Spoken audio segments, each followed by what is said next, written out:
The cold, quiet night in November wrapped around Eliza, a small girl of 9 years, who stood shaking in front of the very big, iron gate of the St. Jude's Parish Workhouse. The workhouse looked like a dark, tall shape against the sky, like a gravestone in the middle of London. Just a few hours ago, her mother had died in a cold, small room, and the last bit of warmth Eliza felt was now gone. The heavy, wooden door with black iron parts slowly opened with a loud creak. A thin man with a tired face and eyes like hard stones looked out. A bad smell, like boiled cabbage mixed with sadness, came out and made Eliza's stomach hurt, like a tight knot. This smell would always remind her of this scary new place, where people whispered that others just vanished, as if the cold walls and cold hearts inside had eaten them up. They pushed her inside, and the loud noise of the gate closing behind her sounded like the end of everything. She was now in a plain, gaslit hall where the air was thick with sadness that no one spoke about. The walls, once white, now showed the marks of many tears and broken dreams. Each mark was like a quiet story of lives ruined by the workhouse's strict rules. These rules were kept by the harsh matron, Mrs. Grimshaw. Her name itself sounded like the hard life she made everyone live. Her stiff white hat and dark dress were always there, showing how unforgiving the place was. She walked up and down the long, cold sleeping rooms and the freezing dining hall. When she spoke louder than a whisper, her voice could make milk go bad and scare even the bravest person.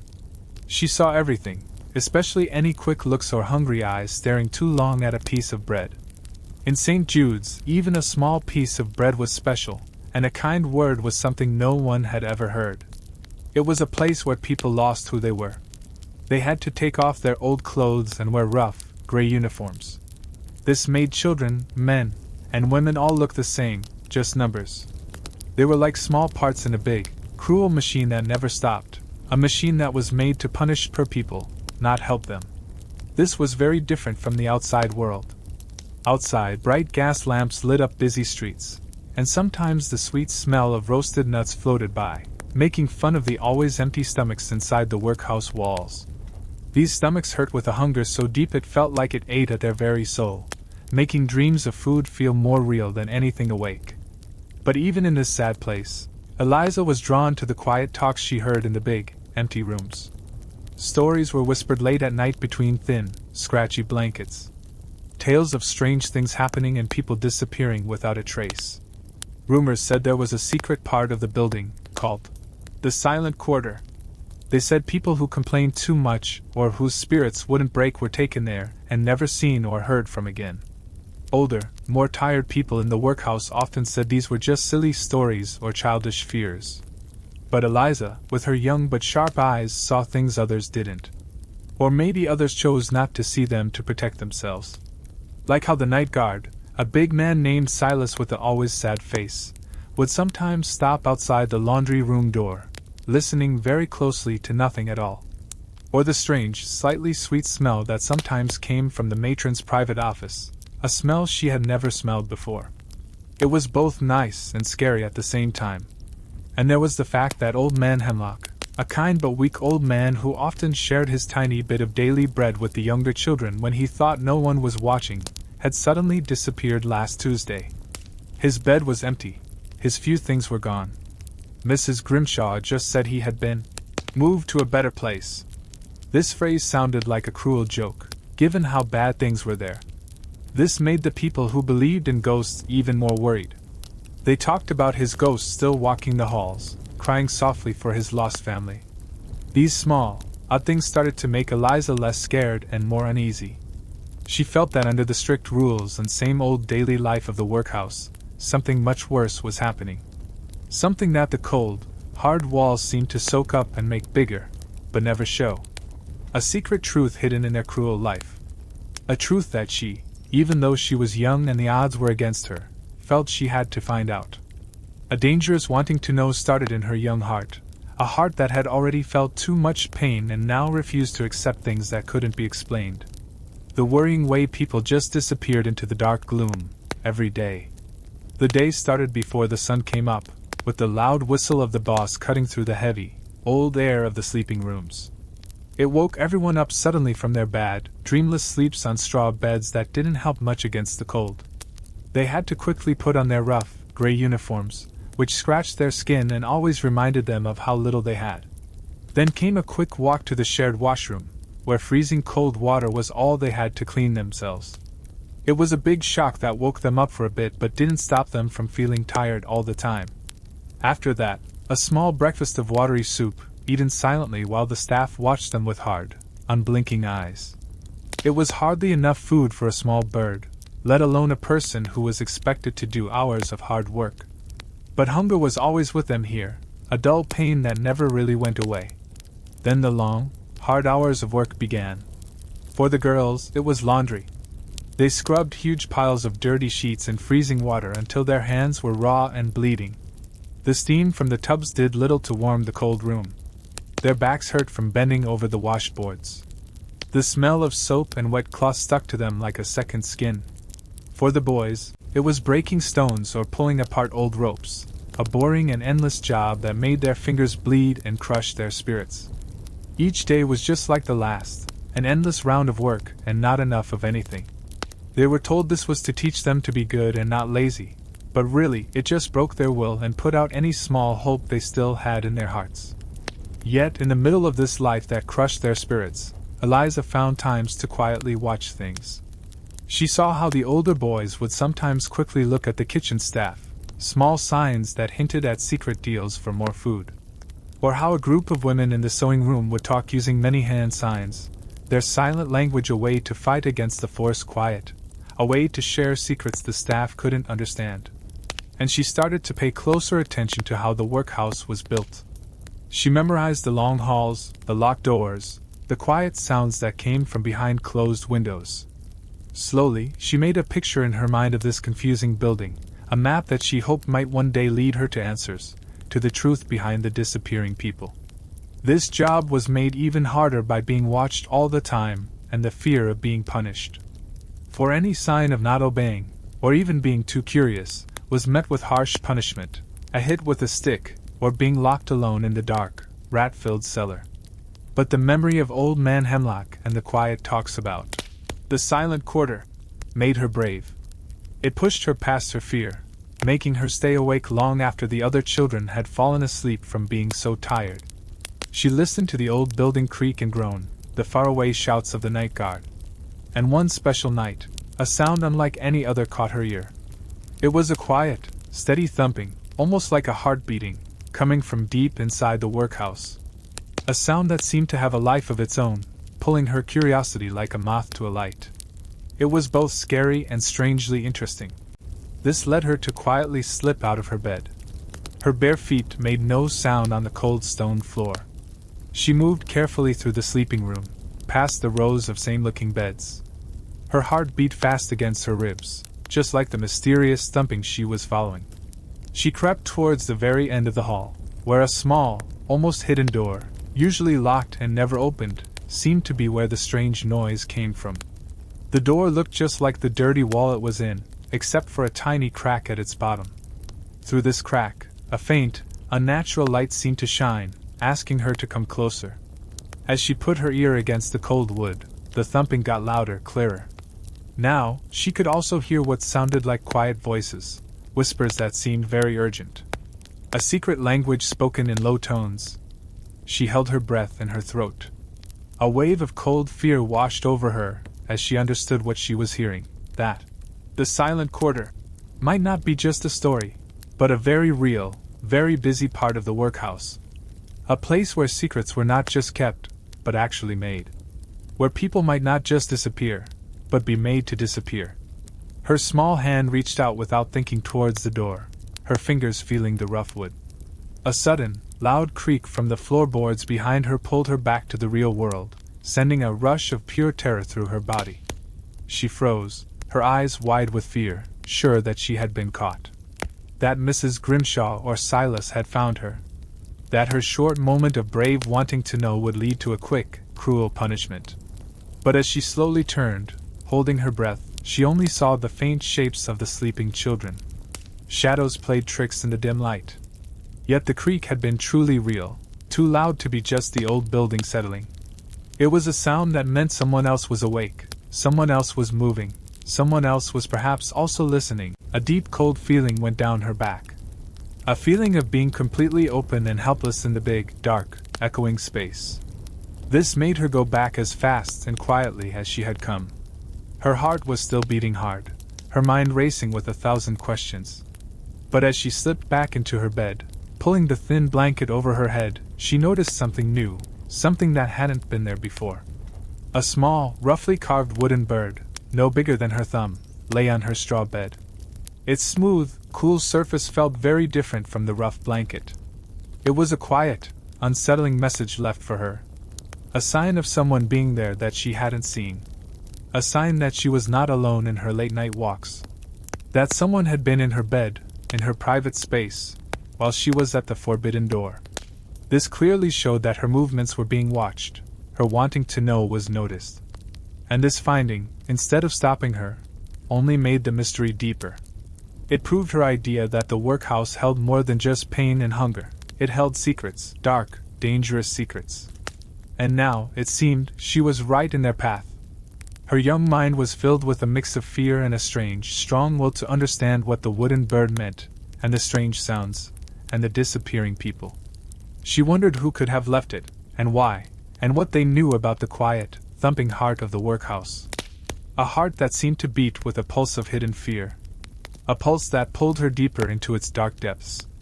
A mystery that was only just starting to show itself inside the cruel, unforgiving walls of St. Jude's, threatening to take over her completely as she lay there, eyes wide open in the dark, holding the wooden bird tightly in her small hand, listening to the faraway, steady thumping that now seemed to call directly to her, asking her to untangle the pieces of its evil story.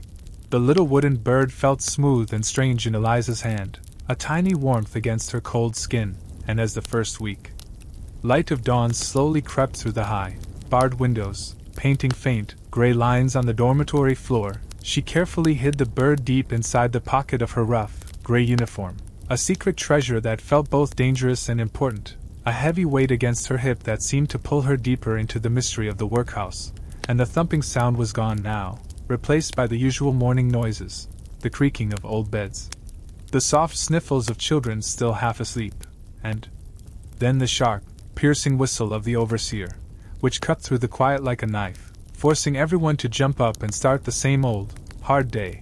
But for Eliza, this day felt different, not just another endless round of scrubbing and hunger, but a day filled with new questions and a strange feeling of being watched, a feeling that made her skin tingle, making her look around more carefully, noticing things she might have missed before. Like the way the matron, Mrs. Grimshaw, spent an unusual amount of time near the girls' dormitory door, her stern face turned slightly towards their beds, almost as if she was trying to see something specific, or perhaps listening for something, and Eliza wondered if the matron knew about the wooden bird, or if she knew about Eliza's late-night visit to the forbidden door, a chill running down Eliza's spine as she thought about the harsh punishment that would surely follow if she were caught. A punishment far worse than the cane or the dark cellar, something tied to the vanishing people and the silent quarter. But the wooden bird gave her a strange sort of courage, a small, quiet voice inside her telling her not to give up, to keep looking, to understand, and through the long, tiring hours of laundry, where the steam made her eyes water and her hands ached from the cold water and strong soap, Eliza kept thinking about the thumping sound, trying to remember its rhythm, its exact location, thinking about the faint light she had seen under the door, a light that was not like any normal lamp in the workhouse, but seemed to glow with a sickly, almost green color, a detail that now burned itself into her mind, making her more curious, and she also thought about old man Hemlock, his kind eyes, his thin, shaking hands that used to share bread, and how quickly he had disappeared, how easily his absence was explained away by Mrs. Grimshaw with her cold words. And this made her wonder, truly wonder, what a better place really meant inside these walls, a phrase that now sounded like a code for something far more terrible, a dark secret hidden behind a simple phrase, making her feel a growing sense of urgency, a need to act, not just to watch and listen, but to actively search for clues, no matter how small or how dangerous that search might be. And so, during her brief, hurried meal of watery gruel, she tried to catch the eye of some of the older, more experienced children, the ones who had been in the Workhouse the longest, the ones who seemed to know the unspoken rules and secret ways, but their faces were always downcast, their eyes filled with a tired sadness, their bodies hunched over their bowls, unwilling to make eye contact, unwilling to share any secrets. For fear was a powerful master in St. Jude's, silencing even the smallest whispers of rebellion. But Eliza did notice a small boy named Tom, a thin, quick child a year or two older than her, who often worked in the kitchens, helping to peel mountains of potatoes, a boy whose eyes seemed to hold a spark of knowing, a kind of sly intelligence that suggested he saw more than he let on. And as he quickly walked past her table, he dropped a tiny, crumpled piece of paper onto her lap, so fast that no one else seemed to notice, and Eliza quickly hid it under her bowl, her heart giving a nervous flutter, her fingers trembling slightly as she waited for a moment when no one was looking, and when she finally could, she carefully opened the paper, her eyes squinting in the dim light to read the tiny, shaky handwriting, which simply said, "Meet by the old well, after lights out. Alone." There was no name, no other message, just these few words that sent a shiver of both fear and excitement through her. A clear sign that someone else knew something, someone else was also looking for answers. Or perhaps, someone was trying to help her. A thought that made a tiny spark of hope glow in her chest. A feeling she hadn't felt since her mother died. But it was quickly mixed with fear. Because meeting anyone after lights out was strictly forbidden, a rule that carried the harshest punishments, a dangerous risk she had to take. And so, that night, after the last gas lamps were dimmed and the heavy silence of sleep fell over the dormitories, Eliza waited, her eyes fixed on the sliver of moonlight coming through the window, the wooden bird still clutched in her pocket, a small comfort in the growing darkness, and when she was sure everyone was deeply asleep. When the only sounds were the soft snores and the distant creaks of the old building, she carefully slipped out of her bed again, her bare feet silent on the cold stone, moving with a newfound confidence, a quiet determination, towards the back courtyard where the old, unused well stood, a forgotten corner of the workhouse grounds that was always dark and rarely visited, a perfect place for a secret meeting. And as she stepped out into the biting cold air of the courtyard, the moon casting long, spooky shadows around her, she saw a small figure already waiting by the well, its back turned to her, and as she got closer she saw it was indeed Tom, his small shoulders hunched against the cold, his breath puffing out in small white clouds, and he turned as she approached, his eyes wide and serious in the moonlight, and he spoke in a low, urgent whisper. "You came. Good. I saw you last night, near the silent corridor door." His words hit her like a cold splash of water, confirming her deepest fear, that she had indeed been watched, but also a strange sense of relief, that she was not alone in her secret search, and Tom continued. "That thumping sound you heard, it's been happening more and more. And the smell from the matron's office, the sweet, sicky one? It comes from there too." He pointed a thin finger towards the darkest part of the workhouse, the part that seemed to shrink away from the moonlight, the part where the faint, greenish light had flickered, and Eliza nodded, her voice barely a whisper. "And old man Hemlock? Did he go to a better place?" Tom shook his head slowly, his eyes looking down at the ground. "No one goes to a better place from here. He was taken to the silent quarter, like others. And I think they don't leave." His words were heavy, chilling Eliza to the bone, making the reality of the rumors sink in deeper than ever before, and she showed him the wooden bird from her pocket. "I found this on my bed after I came back. Do you know what it means?" Tom's eyes widened even further as he took the bird gently, turning it over in his fingers. This is a sign. From a friend. Someone inside the silent quarter is trying to tell us something." His voice was barely audible now, filled with a mixture of fear and wonder. "See this mark here on its wing? It's a tiny, tiny scratch. It means watch. Watch for the night of the new moon." Eliza's mind raced, trying to put the pieces together, the thumping, the smell, the disappearances, the wooden bird, the new moon, a date that was only a few nights away, and Tom continued. "The matron, she goes in there sometimes. Late at night. And Silas, the guard, he helps her. They carry big, heavy buckets. And sometimes there are noises. Not thumping, but like metal hitting metal. Or a strange, high-pitched whirring sound, like a broken clock. And screams. Quiet ones, like someone trying not to be heard. His words painted a terrifying picture in Eliza's mind, a picture of hidden horrors, of people suffering in the dark, and her fear grew, but so did her resolve, her young mind now fully committed to finding the truth, no matter what it cost, and she asked, "But what do they do in there? Why are people taken? And what is that smell?" Tom shivered, pulling his thin arms tighter around himself. "I don't know exactly. But I hear things. Words like experiments. And treatments. Bad ones. And the smell, it's like nothing I've ever smelled. Like something sweet but also rotten. It makes my head hurt." He looked up at Eliza, his face pale in the moonlight. "We can't go in alone. It's too dangerous. But I've heard the night watchman, Silas, sometimes leaves the main corridor door to the silent quarter unlocked for a short while when he's doing his rounds, just for a few minutes, when he thinks no one is looking. He goes to the kitchen for a hot drink, maybe." Eliza's mind latched onto this piece of information, a small window of opportunity in a fortress of despair, a narrow path into the unknown, and they made a plan, quickly, quietly, their voices barely whispers in the cold night air, a plan to meet again the night of the new moon, to wait for Silas's rounds, to try and slip into the forbidden corridor, to find out what truly lay behind the locked door, to understand the secret language of the wooden bird and the desperate cries that sometimes echoed from the silent quarter, a plan that filled Eliza with both a buzzing excitement and a cold, heavy dread, for she knew this was a path from which there might be no return, a journey into the darkest heart of the cruel workhouse, and as Tom quietly slipped away into the shadows, Eliza returned to her dormitory, the wooden bird clutched tighter than ever.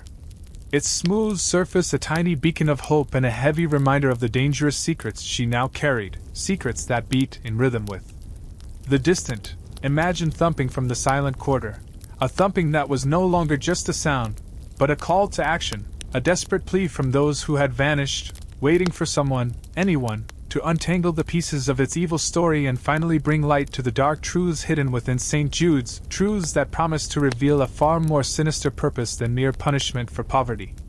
A horrifying reality that was slowly, silently, waiting to be uncovered, a truth that threatened to change everything she thought she knew about the cruel life inside Victorian workhouses, and as she drifted into a restless sleep, visions of green light and hidden rooms danced behind her eyelids, preparing her for the perilous journey that lay ahead, a journey into the very heart of the mystery, a journey that might lead to freedom, or to the same dark fate as Old Man Hemlock, a fate sealed by the cold, unfeeling stones of St. Jude's. The cold, gray morning after their secret meeting felt heavy with the weight of their dangerous plan, yet a strange sense of excitement bubbled inside Eliza, mixing with her fear, a feeling she hadn't known for a long time, a purpose beyond simply surviving each harsh day. And Tom, in the brief moments they could steal glances across the refectory, looked at her with a new understanding, a shared secret in their eyes that no one else could see, a silent promise to stick together. And the next few days crawled by slowly, each hour stretching out like an eternity as Eliza waited for the night of the new moon, counting down the meager meals and endless tasks, her mind constantly replaying Tom's words, the thumping sound, the strange smell, and the meaning of the wooden bird, which she now kept hidden even more carefully, its smooth surface a constant reminder of the growing danger. And the new moon finally arrived, casting the workhouse into an even deeper darkness than usual. A perfect cover for their risky mission, making the night feel even more mysterious and scary, and Eliza felt her heart beating fast, a drum against her ribs, as she lay in her cot, pretending to sleep, listening to the slow, heavy breathing of the other children, waiting for the familiar sounds of Silas, the night watchman, to begin his rounds, his heavy footsteps echoing down the long corridors, each step bringing him closer to their chance, or to their doom, and after what felt like an age, she heard his familiar, clanking keys and the rhythmic squeak of his boots outside their dormitory door, followed by the sound of him walking away, further down the main corridor towards the kitchen, just as Tom had said, a small window of time, a chance they couldn't miss, and she carefully, slowly, slipped out of her bed, her movements practiced and silent, her bare feet finding purchase on the cold stone floor, moving like a ghost through the sleeping room. The wooden bird still tucked securely in her uniform pocket, a small talisman against the looming fear, and as she reached the corridor, she saw Tom already waiting by the entrance to the main passage, his small frame hunched, his eyes wide with a mix of fear and determination, and together, without a word, they crept towards the forbidden part of the workhouse, the dark, shadowed area where the silent quarter was said to be, their hearts pounding in unison, a silent rhythm of shared courage, each shadow seeming to twist and turn into a monster, each distant creak of the old building sounding like a warning, and they reached the heavy, usually locked door that led to the corridor Tom had spoken of, the one Silas sometimes left ajar, and to their surprise it was indeed slightly open, a thin sliver of darkness beckoning them inward, a tempting offer that felt both like a miracle and a trap, and as they pushed the door open just enough to slip through, a wave of that sickly sweet smell, the one Eliza had noticed before from the matron's office, hit them strongly, making their noses wrinkle and their stomachs churn, a smell that was somehow both sickly pleasant and deeply unsettling, almost like decaying flowers mixed with something chemical and metallic, a truly strange and disturbing scent that filled the air in this new, dimly lit passage, a passage that felt colder than the rest of the workhouse, the air heavy and still, the walls damp and streaked with dark, unknown stains, and the faint, greenish light that Eliza had seen under the door was much clearer here, coming from deeper inside, pulsating softly, casting long, eerie shadows that danced like restless spirits, making the whole corridor feel alive with a sinister energy, and they moved forward, step by careful step, their eyes adjusting to the strange light, trying to make sense of their surroundings, and as they walked, the thumping sound returned, louder now, a slow, steady beat that seemed to vibrate through the very floor beneath their feet, a deep, unsettling rhythm that felt like the pulse of the workhouse itself, a monstrous heart hidden deep within its cruel body, and then they saw it, a smaller door, even more hidden than the one they had just passed, tucked into a shadowy corner, almost invisible. But this door was different, made of thick, heavy metal, not wood, and it had a small, round window, like a ship's porthole, covered with a thick, grimy piece of cloth, blocking anything from being seen inside, but not blocking the strange, green light that bled around its edges, and from behind this metal door, the muffled voices and whispers were clearer, more distinct, but still impossible to understand, sounding like angry bees buzzing or desperate pleas, making Eliza's blood run cold, a mix of fear and determination pushing her forward, and Tom, his face pale in the faint green light, pointed to a small, barely visible symbol carved into the metal frame of the door. A symbol that looked like a coiled snake, its tail forming a strange, unfamiliar letter, a symbol Eliza had never seen before, but it felt deeply wrong, ancient and evil, a mark that seemed to scream danger, and then, from somewhere further down the corridor, they heard the heavy footsteps of Silas returning, his boots clanking against the stone floor, his voice growling softly to himself, a clear sign that their time was running out, that he was coming back, and they had to move, fast, and Tom, with a quick, decisive movement, pulled Eliza into a small, dark alcove, a hidden nook in the wall, just big enough for them to squeeze into, pressing themselves against the cold, rough stone, holding their breath, their hearts pounding so loudly Eliza was sure Silas would hear it, but he walked past, his lamp casting a fleeting beam of light into their hiding spot, his shadow briefly covering them, and then he was gone, his footsteps fading back down the corridor, and as soon as his sounds were gone, Tom whispered, "We have to go. But look, on the wall, there's something else."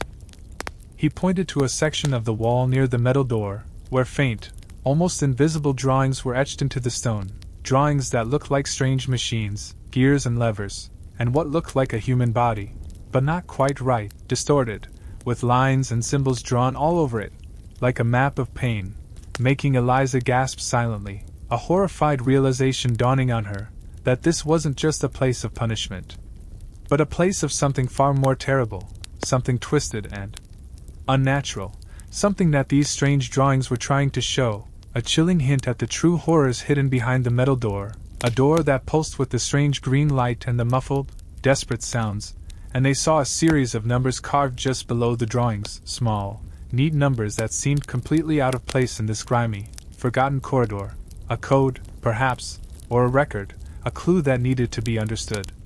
But before they could look closer, they heard another sound, closer this time, a soft, almost imperceptible rustling coming from the shadows at the far end of the corridor, Not Silas, not the usual workhouse sounds, but something else, something small and quick, and a tiny, gray rat scurried out from behind a pile of old, rotting boxes, its eyes beady and bright in the dim light, and then another, and another, a whole group of them, running and squeaking, their movements frantic. As if something was chasing them, something they were desperate to escape, and as the rats disappeared into another dark opening in the wall, Eliza and Tom exchanged a look, a shared understanding of the danger that lay ahead, a silent agreement that they had seen enough for one night, that they had found more than they expected, and they knew they couldn't stay any longer, not with the rats fleeing in such a terrified way, and the increasing sense of wrongness in the air. A feeling that something unseen was stirring in the depths of the silent corridor. Something that the rats instinctively knew to avoid, and so, with their minds reeling from what they had seen and heard, with the images of the strange drawings and the coiled snake symbol burned into their memories, they quickly, made their way back through the corridor, slipping out of the heavy wooden door just as Silas's footsteps started to grow louder again, meaning he was coming back from the kitchen, finishing his short break. And they barely made it back to their dormitory beds, pulling their thin blankets over their heads, pretending to be fast asleep, their hearts still racing, their minds buzzing with the horrifying discoveries of the night, the image of the strange machines and distorted human figures etched into the wall, the terrifying whispers, the sweet, rotten smell, and the constant, unsettling thumping that seemed to follow them even into their dreams, now knowing, with a sickening certainty, that the silent quarter was not just a name for a place where people disappeared, but a place where something truly evil was happening, where human lives were not just taken, but perhaps used, changed, experimented upon, a place where the workhouse's cruelty reached its most horrifying peak, and the little wooden bird, still in Eliza's pocket, now felt less like a comfort and more like a heavy burden, a symbol of the immense danger they were now in.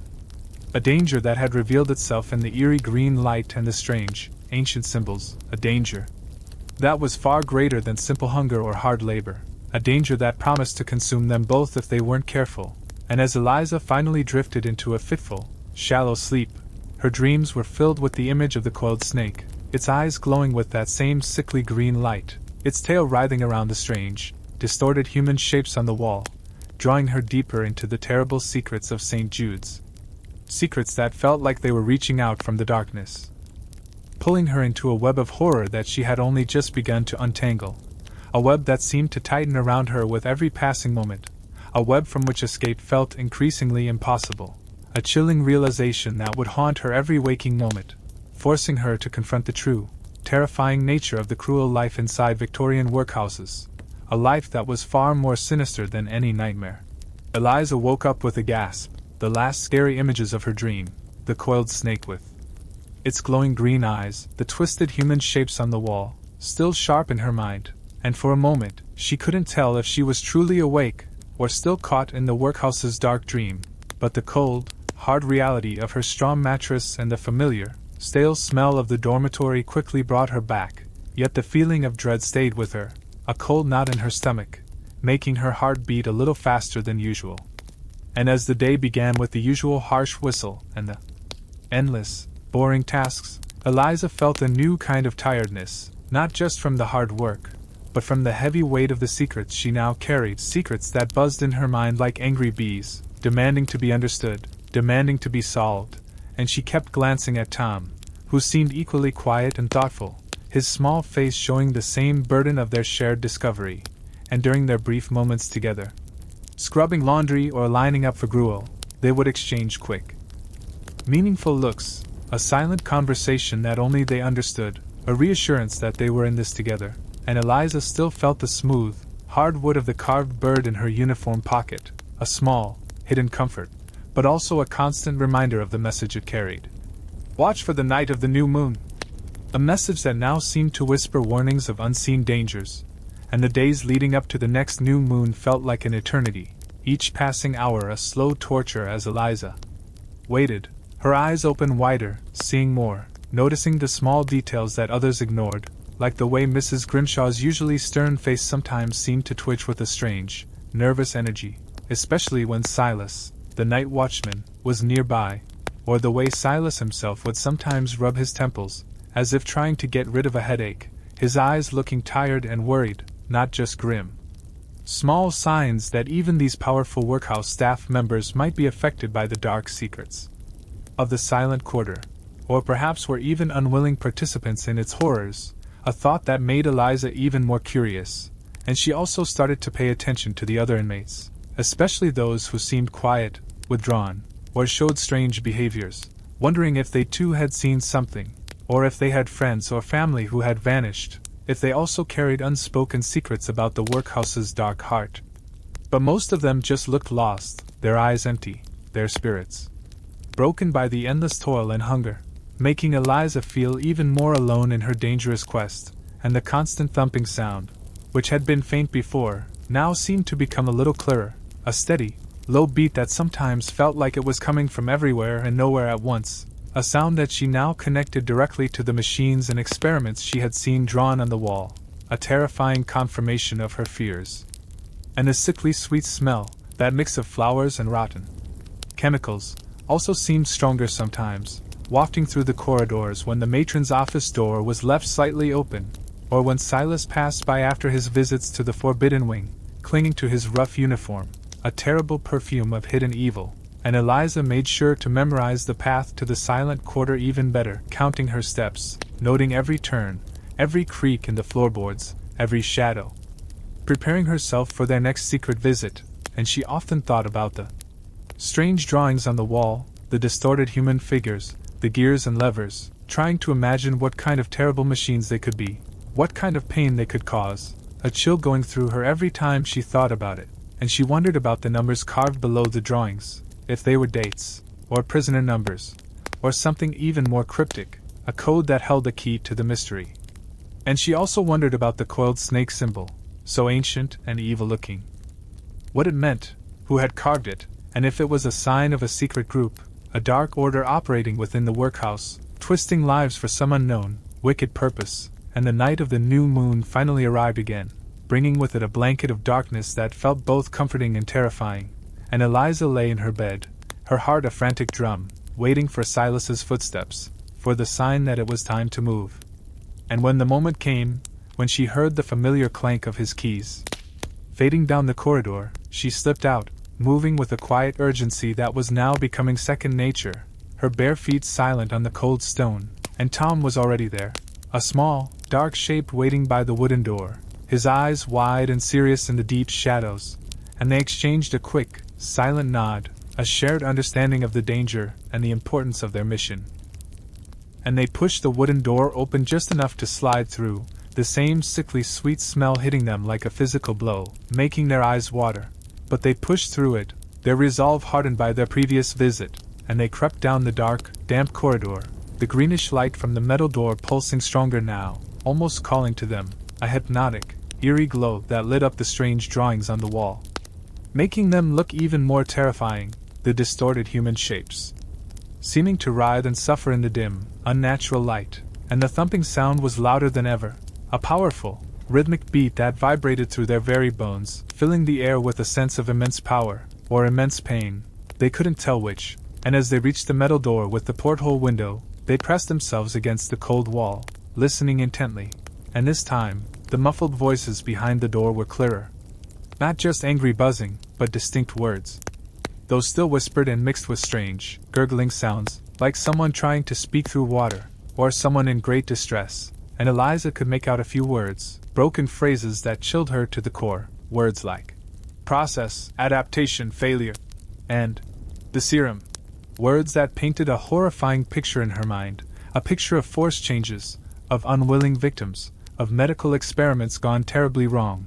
And the word serum echoed in her head, connecting to the strange smell, making her realize that the sweet, rotten scent was not just from decay, but from some unknown, powerful chemical being used inside, a chemical that was changing people, perhaps even destroying them.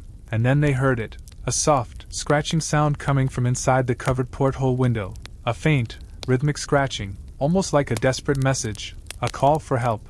And Tom, without thinking, reached out and gently pulled aside a corner of the grimy cloth covering the window. Just a tiny bit, enough to peek through, and what they saw inside made Eliza's blood run cold, making her gasp silently. her hand flying to her mouth to stop any sound from escaping, for inside the small, round window, staring back at them with wide, terrified eyes, was Old Man Hemlock. But he was changed, horribly changed. His skin was pale, almost transparent, covered in strange, pulsing green veins, like the light that filled the room. And his body was thin, almost skeletal, but his eyes were still his, full of the same kindness, but now also filled with a deep, silent terror, and his lips were moving, trying to speak, but no sound came out, only that gurgling noise, and as he looked at them, his eyes widened even more, and with a great effort, he lifted a trembling hand and pointed to his neck, where a small, almost invisible tube was inserted, leading to a strange glass bottle that glowed faintly with the same green light, and then, with his other hand, he slowly, painfully, traced the coiled snake symbol on the inside of the window, the very same symbol they had seen carved on the metal door, a clear, horrifying message that he was trapped, that he was part of this terrible secret, and that the snake symbol was somehow involved in his torment. And before they could process this terrifying sight, before they could even think of what to do, they heard footsteps again, closer this time. Approaching from inside the silent quarter itself, from beyond Old Man Hemlock's cell, a new set of footsteps, lighter than Silas's, more hurried, and a shadow fell across the porthole window, a tall, slender shadow that instantly made Eliza freeze, a shadow that could only belong to one person, Mrs. Grimshaw, the matron, and Tom quickly let the cloth fall back over the window, pulling Eliza back into the deepest part of their alcove, holding their breath, their bodies pressed tightly against the cold stone, their hearts hammering a frantic rhythm, a silent plea for not being discovered, as Mrs. Grimshaw's footsteps stopped right outside the metal door, and they heard the soft click of a lock, and then the creak of the door opening, and a rush of that sickly sweet, chemical smell filled their hiding spot, stronger than ever, almost choking them, and they heard her low, calm voice, a voice that was usually so sharp and harsh, now strangely soothing, speaking to someone inside. Patient 7, progress report. The latest serum seems to be taking effect. The adaptation phase is critical. We cannot afford another failure like patient 5. Her words, so cold and clinical, yet delivered with a disturbing calm, made Eliza's blood run colder than any winter night, confirming her worst fears that Old Man Hemlock was indeed an experiment, a patient, in a horrifying scheme, and the mention of patient 5 and failure hinted at a long line of victims, a series of cruel attempts, a dark history hidden within these walls. And then they heard her footsteps again, moving further into the silent quarter, the door clicking shut behind her, but not locking, and a new sound began, a low, mechanical hum, mixed with the continued thumping, a sound that suggested the strange machines drawn on the wall were now actively at work, filling the air with a chilling symphony of scientific horror, and Eliza and Tom knew they couldn't stay, not now, not with the matron inside, not with the machines humming to life, their secret discovered. Their minds reeling from the horrifying truth they had just witnessed, the sight of Old Man Hemlock. Alive but terribly changed, a living proof of the workhouse's ultimate evil, and they silently, quickly, made their escape, slipping out of the corridor, their hearts pounding not just from fear, but from a newfound anger, a burning desire for justice for Old Man Hemlock and all the other vanished patients, a powerful feeling that pushed them forward, giving them strength they didn't know they had. And as they reached their dormitory, just before the first hints of dawn began to paint the sky, they found a small, crumpled note tucked under Eliza's pillow, a note that hadn't been there when she left, a note written in the same shaky hand as the first one from Tom, but this time, it was different, not a request for a meeting, but a warning, simply stating, "They know you saw. The bird is a trap. Trust no one." The words were like a cold slap, making Eliza's breath catch in her throat, a wave of despair washing over her, realizing that their secret was out, that their actions had been watched, and that the wooden bird, the very symbol of their early clues, was perhaps a setup, a trick to draw them in, and a terrible, chilling thought came to her, a thought that made her whole body tremble. Could Tom, her only ally, her only friend in this nightmare, have left this note? Was he warning her, or was he part of the trap? The cruel life inside Victorian workhouses had just revealed another layer of its sinister fabric, a layer of betrayal and manipulation, making the path to freedom, or even just to truth, seem more impossible than ever before. As she clutched the note, its words burning into her mind, realizing that the web of horror was far more tangled, far more dangerous than she could have ever imagined.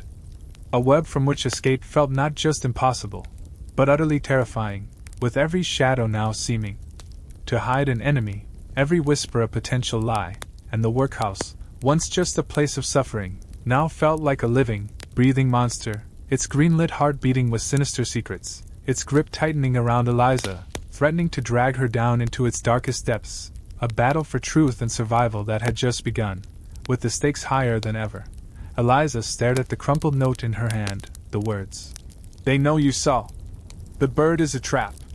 Trust no one," burning into her mind, making her heart feel like a cold, heavy stone in her chest, and a wave of confusion and fear washed over her, making her wonder if Tom, her only friend in this nightmare, could truly be the one who had left it, if he was trying to warn her or if he was part of the very trap he spoke of, a chilling thought that made her whole body tremble, and the morning light, usually a sign of new beginnings, now felt like a spotlight on her fear, making her feel exposed and vulnerable in the vast, echoing dormitory. And as the day began, the usual sounds and routines of the workhouse felt distorted, everything seeming to hide a new danger, every glance from a staff member feeling like a gaze of suspicion, and Eliza couldn't bring herself to look at Tom during breakfast, the thought of his possible betrayal a bitter taste in her mouth, making the watery gruel even harder to swallow, and he, too, seemed to avoid her eyes, his small figure hunched over his bowl. A silent wall of distance growing between them, a distance filled with unspoken questions and a growing sense of loneliness for Eliza, and the little wooden bird, which had been a comfort, now felt like a burning coal in her pocket, a symbol of manipulation rather than hope, and she couldn't stop thinking about the coiled snake symbol, the strange green light, Old Man Hemlock's terrified eyes, and the matron's cold, calm voice talking about serum and adaptation and failures. All these terrifying images swirling in her mind, forming a horrifying puzzle she felt compelled to solve, even if it meant trusting no one, not even Tom, and the question of who left the note, if not Tom, haunted her, a new mystery piled on top of the old ones, making her realize that there might be more players in this dangerous game than she had first thought, hidden figures working in the shadows, either for or against her. And as she spent her long hours in the laundry, her hands raw and aching, she forced herself to pay even closer attention to her surroundings, trying to spot any unusual movements, any suspicious glances, any small signs that someone else was watching her, someone other than Silas or Mrs. Grimshaw, someone who knew about her secret visits to the silent quarter, someone who knew about the wooden bird. And she started to notice an older woman in the sewing room, a woman named Martha, who always sat by the window, her hands always busy with needle and thread, but her eyes, though seemingly focused on her work, often seemed to dart around, taking in everything, missing nothing. And Martha had a kindness in her eyes that was rare in the workhouse, a gentle sadness that suggested she had seen much suffering, but also a quiet strength that made her seem different from the other broken spirits, and Eliza wondered if Martha knew something. If her watchful eyes had seen things, if she was the one who had left the warning note. But approaching Martha felt risky, another step into the unknown, another person she might not be able to trust, but the desperate need for answers pushed Eliza forward, outweighing her fear, and that night, after the lights were out and the dormitory was filled with the soft sounds of sleep, Eliza waited, her heart a little less frantic than before, a new kind of resolve settling in her. A quiet strength born from her overwhelming fear, and she slowly, silently, made her way to the washing room, a place that was usually empty at night, a place where she hoped to find Martha, or at least a clue. But when she got there, the room was dark and cold, only the faint moonlight coming through the high window, casting long, ghostly shadows, and just as she was about to turn back, disappointed, she heard a soft, almost inaudible sniffle coming from behind a pile of old, torn blankets in a corner, and as she carefully approached, she saw Martha, huddled in the corner, her face buried in her hands, her shoulders shaking with silent sobs, and Eliza hesitated, unsure if she should approach, if she should break the silence. But the sight of Martha's raw, unspoken pain touched something deep inside Eliza, a connection to the shared misery of the workhouse, and she gently touched Martha's shoulder, her small hand feeling strangely powerful in the vast darkness, and Martha looked up. Her eyes red and swollen, a startled expression on her face, and then, seeing Eliza, a look of both fear and relief washed over her features, and she pulled Eliza closer, whispering, her voice rough with tears. "You shouldn't be here, child. It's too dangerous." "They know." Her words confirmed Eliza's fears. "They know you saw. They know about the bird." Eliza whispered back. "The note. Was it you? Did you leave it?" Martha nodded slowly, her eyes filled with a deep sadness. "Yes. I saw you and Tom. Near the metal door. I saw what you saw. I've seen others go in, but never come out the same. Never come out at all, sometimes." Her words were a chilling confirmation of Eliza's worst suspicions, that the silent quarter was indeed a place of horrors, a place where people were truly lost, and Martha continued, her voice a little stronger now, filled with a quiet anger. "My own sister, Sarah. She went in. Many months ago. She was complaining about the food, about the endless work. She had a strong spirit. Too strong for this place. They took her to the silent quarter. And I heard the whispers, the same thumping, the same strange smell. And one night I saw her through the porthole window, just like you saw old man Hemlock. But she was worse. Her skin was green, like the light. And her eyes, they were empty. Like doll's eyes. She wasn't my Sarah anymore." Martha's words were a punch to Eliza's gut, a horrifying echo of old man Hemlock's fate, confirming that the serum and adaptation were far more terrible than she had imagined, turning people into something else, something inhuman, and Eliza felt a new surge of anger, a burning desire to expose the matron and Silas, to stop this madness, but Martha shook her head slowly. "No, child. You can't. Not yet. They are too powerful. But there is a way to fight back. From the inside." Eliza looked at her, her eyes wide with a mix of fear and hope. "How? What way?" Martha reached into the folds of her worn dress and pulled out a small, tarnished silver locket, its surface dull with age, but with a faint, intricate carving of a single, delicate feather, a symbol that felt strangely out of place in the grim workhouse, a symbol of something beautiful and free, and she opened the locket, revealing 2 tiny, folded pieces of paper inside. "These are clues. One is a map, a rough map of the silent quarter, drawn by my sister before they took her. She knew something was wrong. She left it for me. And the other is a list of names. Names of others who have vanished. And dates. Dates of their adaptation.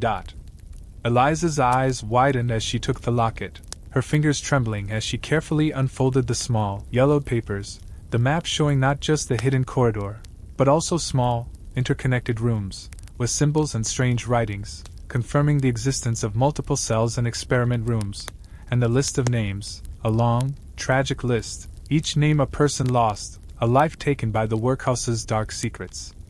And she saw the numbers carved on the wall near the metal door in her mind. Realizing they might be related to these dates, a horrifying timeline of suffering, and Martha whispered, "My sister, she also told me about the coiled snake symbol. It's the mark of a secret society. A group of doctors, wealthy men, who believe they can improve humanity, using the poor, the unwanted, for their twisted experiments. They call themselves the Ophidian Order. The name, Ophidian Order, sent a chill down Eliza's spine, a name that sounded ancient and evil, a name that perfectly matched the coiled snake symbol, confirming her earlier fears of a dark group at work, and Martha continued, her voice low and urgent. "They are powerful. They have people everywhere, even outside the workhouse. That's why you must trust no one. Not even Tom. He might be a victim, or worse, a tool." Her words struck Eliza like a physical blow, a fresh wave of despair washing over her, the fear of betrayal now a sharp, stinging pain in her heart, making her question everything, making her doubt Tom's loyalty, his kindness, his shared anger, and Eliza looked at Martha, her voice barely a whisper. "But why are you helping me? Why now?" Martha sighed, a deep, heavy sound. "Because you're brave, child. You're not broken yet. And my sister, she gave her life trying to expose them. This is for her. And for all the others. Her eyes met Eliza's, a silent plea for understanding, for action, and then they heard it. The distinct sound of footsteps approaching the laundry room, not Silas, not Mrs. Grimshaw, but lighter, quicker footsteps, and a shadow fell across the doorway, and a figure stood there, backlit by the faint gaslight from the corridor, its features obscured, but its outline strangely familiar, and Eliza and Martha froze. Their hearts pounding, knowing they had been discovered, knowing their secret. Meeting was over, and as the figure stepped closer, revealing the small, thin frame of Tom, his face pale and his eyes wide with a mix of fear and what looked like guilt, a fresh wave of confusion hit Eliza, her mind racing, trying to understand what this meant. Was he the one who had informed? Was he part of the trap? Or was he just caught in the wrong place at the wrong time?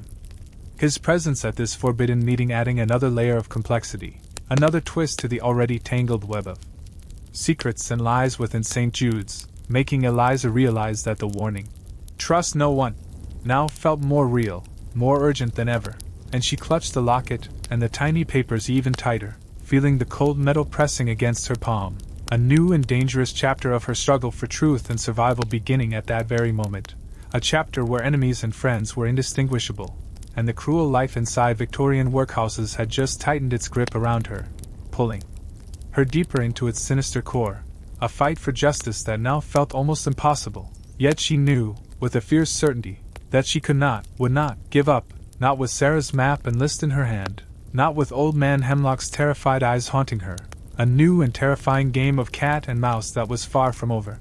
Eliza stared at Tom, his thin frame silhouetted against the faint gaslight from the corridor, his eyes wide with a mix of fear and what looked like guilt, and Martha, her face etched with worry, tightened her grip on Eliza's arm, pulling her slightly behind her, a silent gesture of protection, but also a reinforcement of her earlier warning. Trust no one. The air in the laundry room grew thick with unspoken questions, with suspicion, and with the heavy scent of damp cloth and old soap, and Eliza's mind raced, trying to make sense of Tom's sudden appearance. Was he there to help, or to betray? Was he truly part of the Ophidian Order's twisted plans, a tool as Martha had suggested, or just another terrified child caught in their dangerous web? His pale face and wide eyes gave nothing clear away, only adding to the confusion, and Martha, with a stern look at Tom, her voice low and his words sounded hollow, unconvincing, especially after Martha's warning about him, and Eliza felt a fresh stab of doubt, her heart aching with the possibility that her only friend was now her enemy, or at least a pawn in the matron's cruel game, and Martha, seeing Eliza's uncertainty, spoke again, her voice still quiet but with an edge of steel. We have no need of your help. Go back to your dormitory, before you cause more trouble than you already have.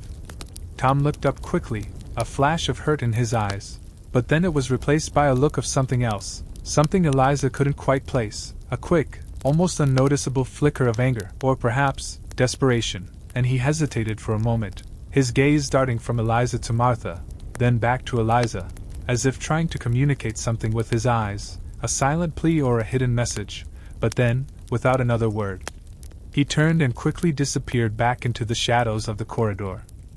His lighter footsteps fading away, leaving Eliza and Martha alone again in the cold, damp laundry room, the silence now even heavier than before, filled with the lingering echo of suspicion, and Martha sighed, a deep, weary sound. See, child? He is not to be trusted. He was likely sent to spy on us. Her words, though harsh, resonated with Eliza's own growing fears, but a small part of her, a part that remembered Tom's shared fear in the silent quarter, his quick actions, still wanted to believe in him, still wanted to give him the benefit of the doubt, but the warning, "Trust no one," now echoed louder than ever, forcing her to be cautious, to be smart, and Eliza carefully put the locket with Sarah's map and list back into her pocket, the cold metal a stark reminder of the mission ahead, a mission she now had to face with even more uncertainty about her allies, and the rest of the night passed in a blur of worried thoughts, Eliza barely sleeping, her mind replaying every detail of their encounter with Tom, trying to find a hidden meaning in his words, in his eyes, but finding only more confusion, and the next day, the routines of the workhouse felt even more suffocating, the air thick with unspoken secrets. and Eliza tried to appear as normal as possible, scrubbing laundry with the other girls, eating her meager gruel. But her senses were heightened, her eyes constantly scanning, her ears listening for anything unusual, any signs of the Ophidian Order's watchful gaze, and she noticed that Mrs. Grimshaw seemed to be even more watchful than usual, her cold eyes following Eliza a little too often, a clear sign that their secret visit to the silent quarter had indeed been noticed. And that Eliza was now under even closer surveillance, a chilling realization that made her heart pound with fear, making every simple task feel like a dangerous performance. And during her brief walks between tasks, she noticed Silas, the night watchman, looking at her with a strange intensity, a look that was not just grim, but seemed to hold a hint of something else, something she couldn't quite understand, a mix of warning and despair, a look that made her wonder if he too was a prisoner of the Ophidian Order, forced to do their bidding, or if he held some hidden sympathy for their victims. But she couldn't risk approaching him, not now, not with the matron watching, and Eliza knew she needed to be even more careful, to move with silent purpose, to gather more information, and she spent her quiet moments trying to memorize the map Sarah had drawn, a rough sketch of the silent quarter, its interconnected rooms, its strange symbols, a map that was now their only guide into the heart of the monster.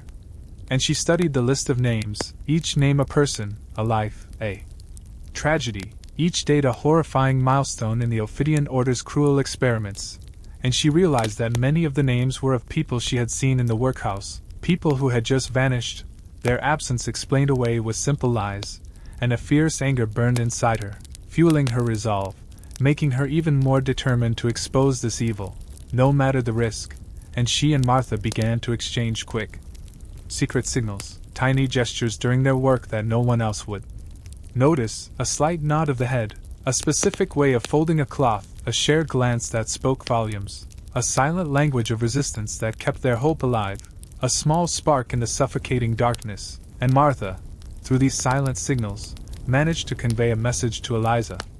Need to talk. Tonight. Old well. Bring map. The message was clear, urgent, and filled with a fresh sense of danger, making Eliza's heart beat faster, knowing that their next meeting would be even riskier, but also knowing it was necessary. And that night, after the lights were out, Eliza waited, her senses sharpened, her body tense, listening for any sound, any movement, before she carefully slipped out of her cot, the locket with the map and list clutched tightly in her hand, her bare feet silent on the cold stone floor.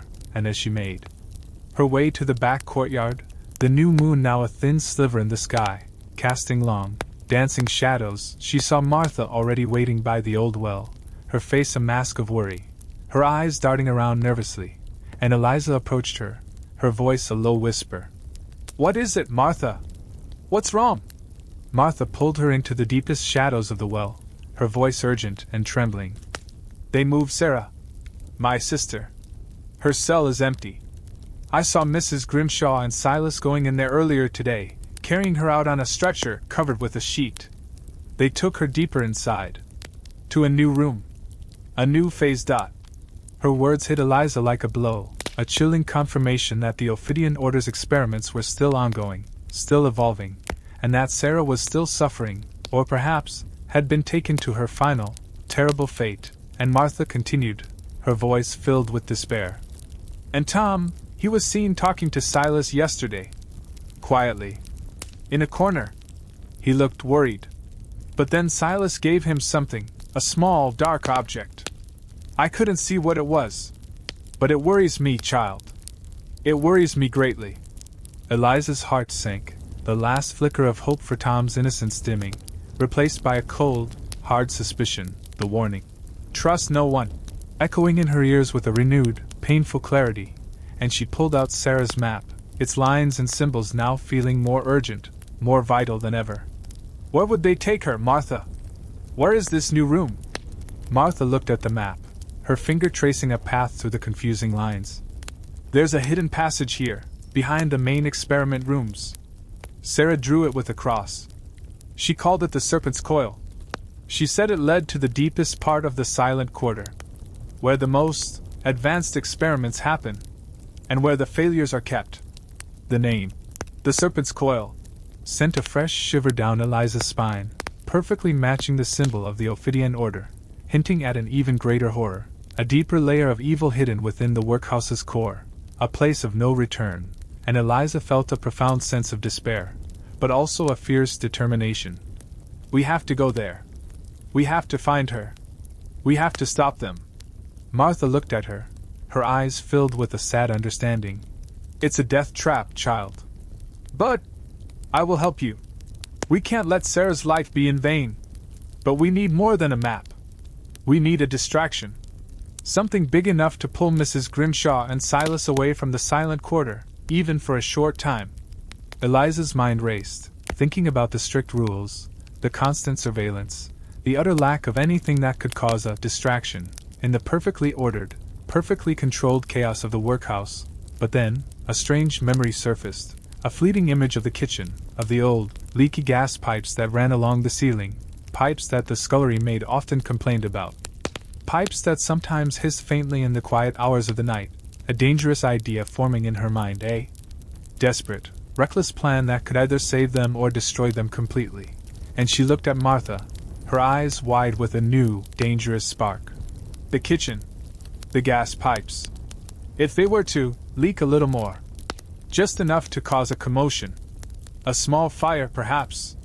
Nothing too big. Just enough to draw attention away. Martha's eyes widened in horror, then slowly, a look of grim understanding spread across her face. It's madness, child.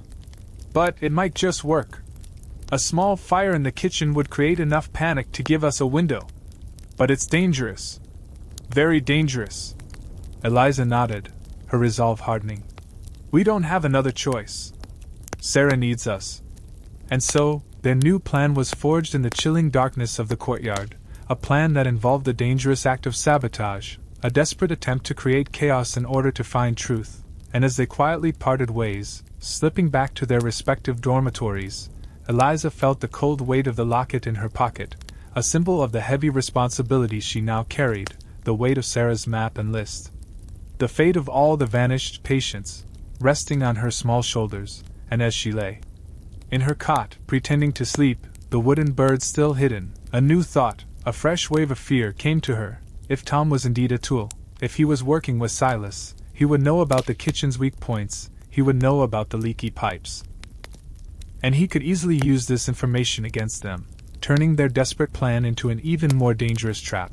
A trap laid by the very person she had once trusted, a chilling realization that solidified Martha's warning.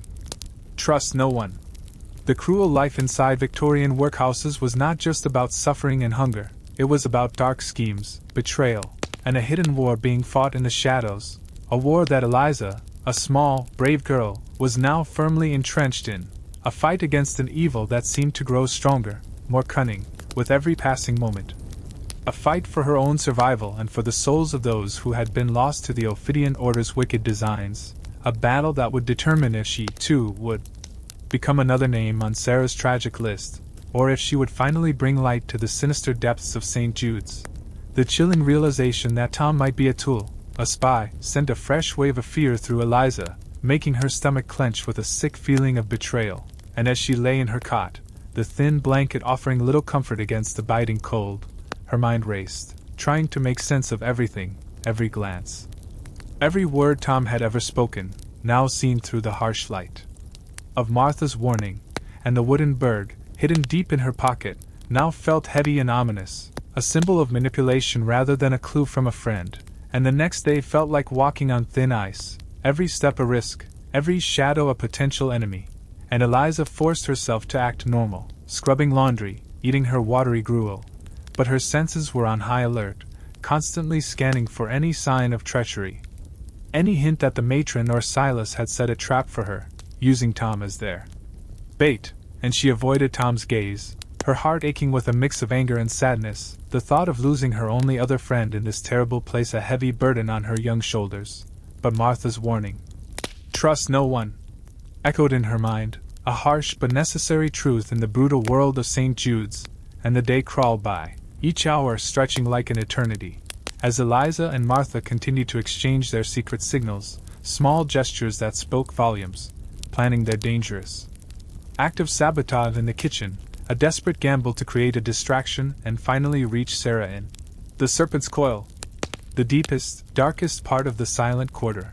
And as the evening approached, a cold, grey dusk settling over the workhouse, Eliza felt a strange mix of terror and grim determination, knowing that tonight, their plan would either succeed or lead them to their own terrible fate. And after the lights were out and the dormitory was filled with the soft sounds of sleeping children, Eliza waited, her heart pounding a frantic rhythm against her ribs, listening to the creaks of the old building, the distant shouts of the night watchman. And when she was sure everyone was deeply asleep, she carefully slipped out of her cot, the locket with Sarah's map and list clutched tightly in her hand, her bare feet silent on the cold stone, moving like a shadow through the sleeping room, her eyes darting nervously, checking for any unexpected movement, any sign of being watched. And as she reached the corridor, she saw Martha already waiting, her face a pale mask of worry in the dim light, and together, without a word, they crept towards the kitchen, their footsteps barely a whisper on the stone floor, the air growing heavier with the familiar smell of boiled cabbage and stale food, but also, faintly, the sharp, metallic tang of the gas pipes that ran along the ceiling, a smell that filled Eliza with a nervous dread, knowing the danger they were about to unleash. And they reached the kitchen, a vast, dark space filled with the silent shapes of huge iron stoves and heavy wooden tables, the only light coming from a single, flickering gas lamp near the door, casting long, dancing shadows that seemed to twist into monstrous forms. And Martha pointed to the far wall, where a cluster of rusty gas pipes ran, their old joints looking fragile and weak. There. That's where the old valve is. It's been loose for years. A strong turn, and it should open just enough. Her voice was a low whisper, filled with a grim resolve, and Eliza nodded, her throat suddenly dry, her mouth tasting of fear, and she cautiously approached the pipes, her small hands reaching out, feeling the cold, rough metal, her fingers finding the loose valve, and with a deep breath, she twisted it, slowly, carefully, a low, metallic groan echoing through the silent kitchen, and then, a faint hiss, the distinct sound of gas escaping. Slowly at first, then growing louder, a soft, dangerous whisper filling the air, and Eliza quickly backed away, her heart pounding, watching as the gas mist, almost invisible, began to spread through the room, a silent, unseen threat, and Martha pulled her towards the back exit, a small, hidden door that led to a narrow alleyway outside, a rarely used passage that was their only escape route. Now we wait. We wait for the first spark, the first cry. And then we move. Her voice was tense, her eyes darting nervously towards the leaking pipes, a mixture of fear and anticipation on her face, and they hid in the narrow alleyway, pressed against the cold brick wall, listening to the growing hiss of the gas, the silence of the workhouse now broken by this new, dangerous sound, a sound that promised chaos, and after what felt like an eternity, a sudden, sharp crack ripped through the night, followed by a whoosh of air and a bright, orange flash that lit up the kitchen windows, painting the night sky with a terrifying glow, and then, the screams began, sharp, panicked cries from the kitchen staff, the sound of crashing pots and frantic footsteps, a wave of pure chaos erupting from within the workhouse, exactly as they had planned, and Martha grabbed Eliza's hand, her grip tight, her eyes gleaming with a fierce determination. Now!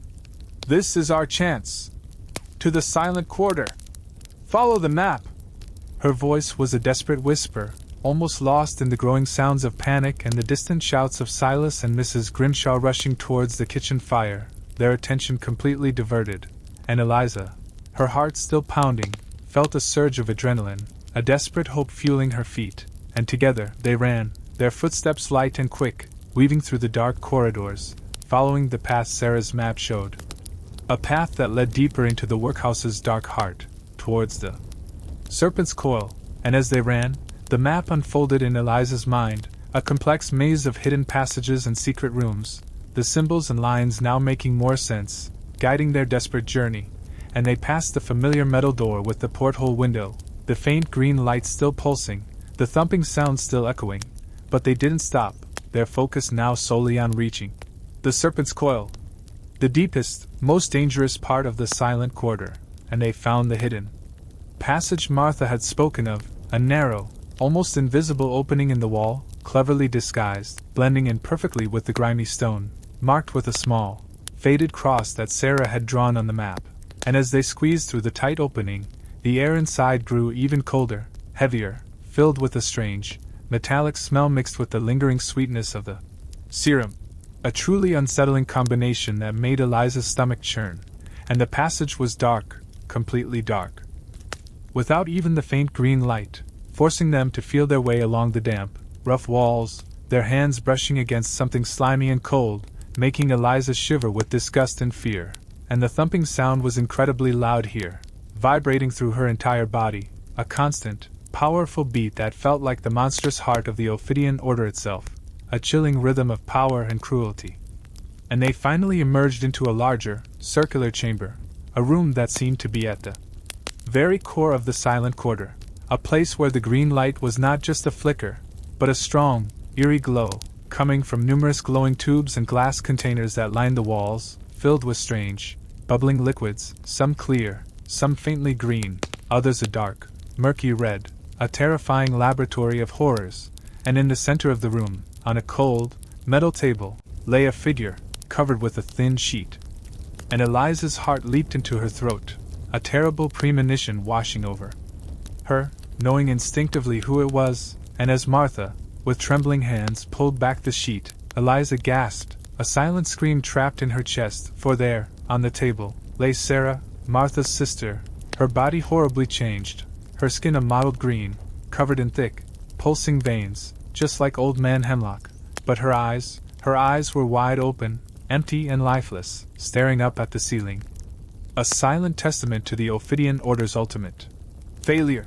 And Martha let out a choked sob, falling to her knees beside the table, her hands reaching out to touch her sister's cold, lifeless face. A heartbreaking scene of grief and horror, and Eliza, tears stinging her own eyes, looked around the room, her gaze falling upon a large, complicated machine in the corner, a monstrous contraption of gears, levers, and glass tubes, all glowing with the same sickly green light. And at the heart of this machine, connected by numerous tubes and wires, was a central, pulsating orb, a sphere of pure, vibrant green energy that seemed to pulse with the very life force of the experiments. And on a nearby table, she saw a leather-bound book, thick and ancient, with a coiled snake symbol clearly etched on its cover. The Ophidian Order's Journal, a horrifying record of their twisted experiments, and Eliza knew, with a sickening certainty, that this was their chance, their only chance, to expose the truth, to stop this madness. But as she reached for the journal, a sudden, sharp voice cut through the air, chilling her to the bone. "Looking for something, Miss Eliza? I'm afraid your little adventure ends here." And as she turned, her heart leaped into her throat, for there, standing in the doorway to the Serpent's Coil, bathed in the eerie green light, was Mrs. Grimshaw, her face no longer stern, but twisted into a cruel, knowing smile.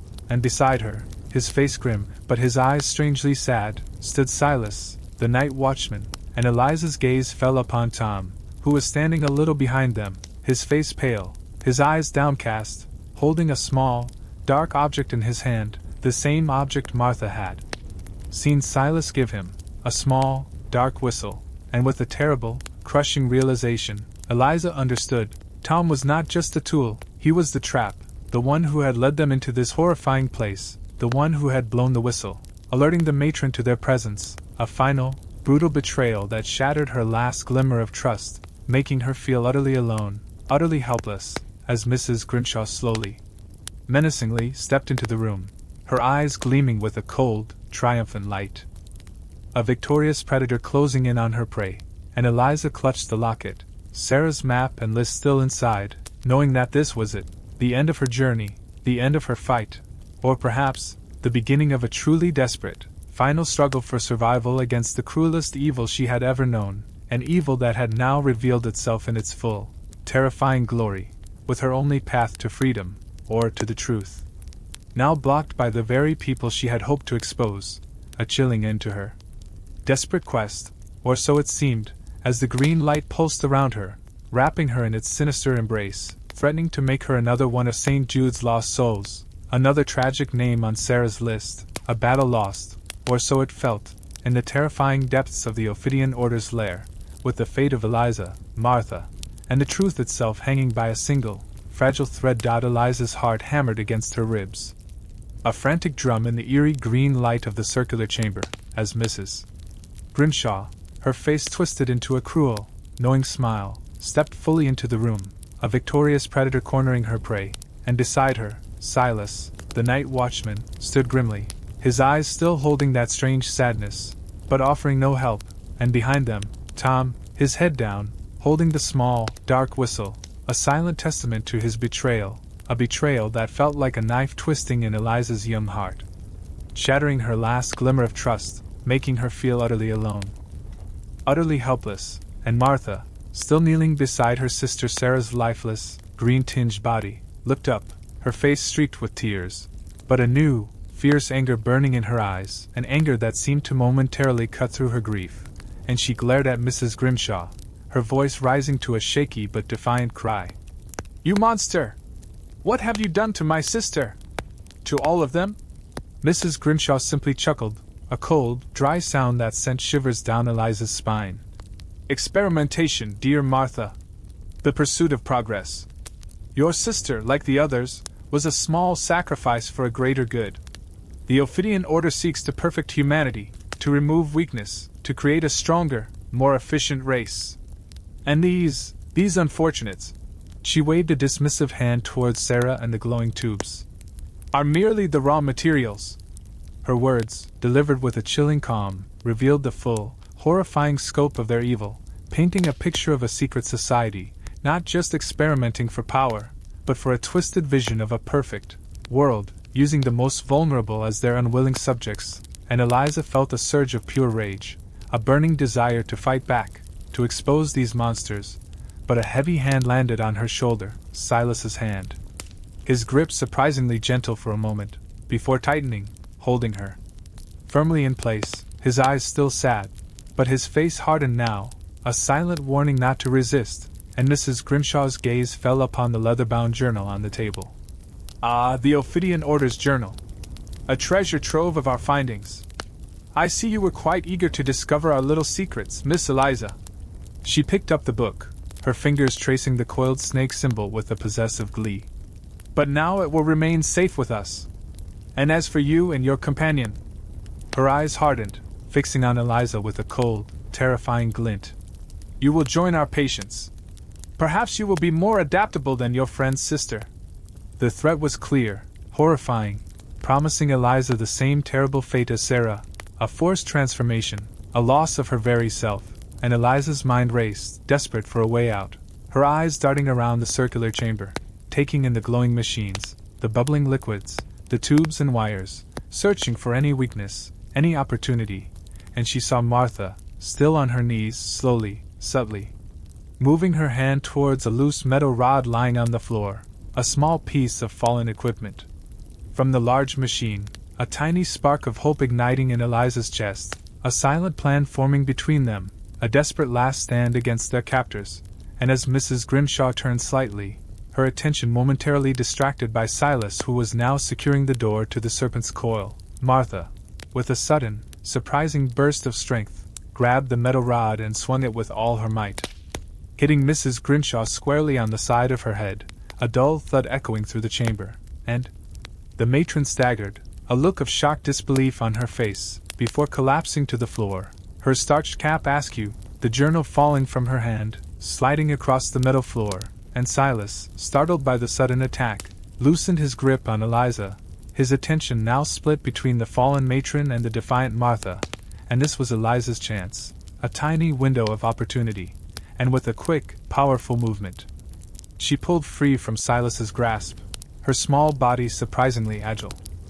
And she snatched the journal from the floor, clutching it tightly, its heavy leather cover a symbol of the truth she was fighting for, and Silas, his face now a mix of anger and confusion, lunged at Martha, trying to take the metal rod from her, a desperate struggle breaking out between them, Martha, fueled by grief and rage, fighting with a strength Eliza had never seen, her thin arms moving surprisingly fast, blocking Silas's heavier blows with the metal rod, which now acted as both a shield and a weapon, making a loud clang every time it hit Silas's arm or shoulder, and Silas, bigger and stronger, but also surprised and a bit clumsy from the shock of the matron being hit, struggled to grab the rod, his eyes wide with a dangerous mix of pain and fury, a raw, animalistic anger that made him look less like a guard and more like a wild beast, and he roared, a deep, guttural sound that shook the very air in the chamber. As he finally managed to catch Martha's arm, twisting it painfully, trying to make her drop the rod, but Martha held on, her knuckles white, her teeth gritted in a silent scream of defiance, her feet digging into the cold metal floor, refusing to give up, her anger for Sarah burning like a hot fire inside her, giving her a strength that came from deep within her broken spirit, and Eliza, seeing Martha struggling, her heart aching with fear but also with a fierce admiration for the old woman's bravery, knew she had to act quickly, before Silas completely overpowered Martha, before he turned his fury on her, and her eyes darted around the circular room again, searching, desperately searching, for anything, any other weakness, any other way to stop this nightmare, and her gaze landed again on the large, complicated machine in the corner, the monstrous contraption of gears, levers, and glass tubes, all glowing with that sickly green light, and especially on the central pulsating orb, the sphere of pure, vibrant green energy, the very heart of the terrible experiments, the source of the evil that had taken Sarah and Old Man Hemlock, and a dangerous, desperate idea sparked in her mind, a reckless gamble that could either save them all or destroy the entire workhouse, bringing down the very roof over their heads. But there was no other choice, no time to think, only time to act, and with a surge of adrenaline, her small legs pumping, she ran towards the machine. The heavy journal clutched tightly in one hand, its leather cover rough against her palm, her other hand reaching out towards the glowing orb, ignoring Silas's angry shouts as he fought with Martha, ignoring Martha's own terrified cry of, "Eliza, no!" Her only thought to disrupt the machine, to stop the experiments, to break this evil, to avenge Sarah and Old Man Hemlock, and to somehow, impossibly, escape. And as her small fingers, surprisingly strong from years of hard labor, touched the pulsing green orb, a searing, electric pain shot through her arm, a powerful jolt of energy that made her whole body tremble, her teeth clenched so hard she thought they might crack. But she held on, her mind focused on one goal, one single, desperate act of destruction, and then, with a deafening crack, the orb shattered, exploding in a shower of brilliant green sparks that flew everywhere, like dangerous, glowing rain, and a deafening roar, a sound like 1,000 angry thunderclaps, filled the chamber, shaking the very foundations of the workhouse, sending shards of glass and sharp pieces of metal flying across the room, some hitting the walls with a terrible ping, others falling to the floor with a loud clatter, creating a storm of dangerous debris, and the entire machine began to shudder violently, gears grinding against each other with a horrible shriek, tubes cracking and breaking, glowing liquids spilling onto the metal floor, hissing and smoking with a terrible, chemical smell, filling the air with an even more intense, acrid odor.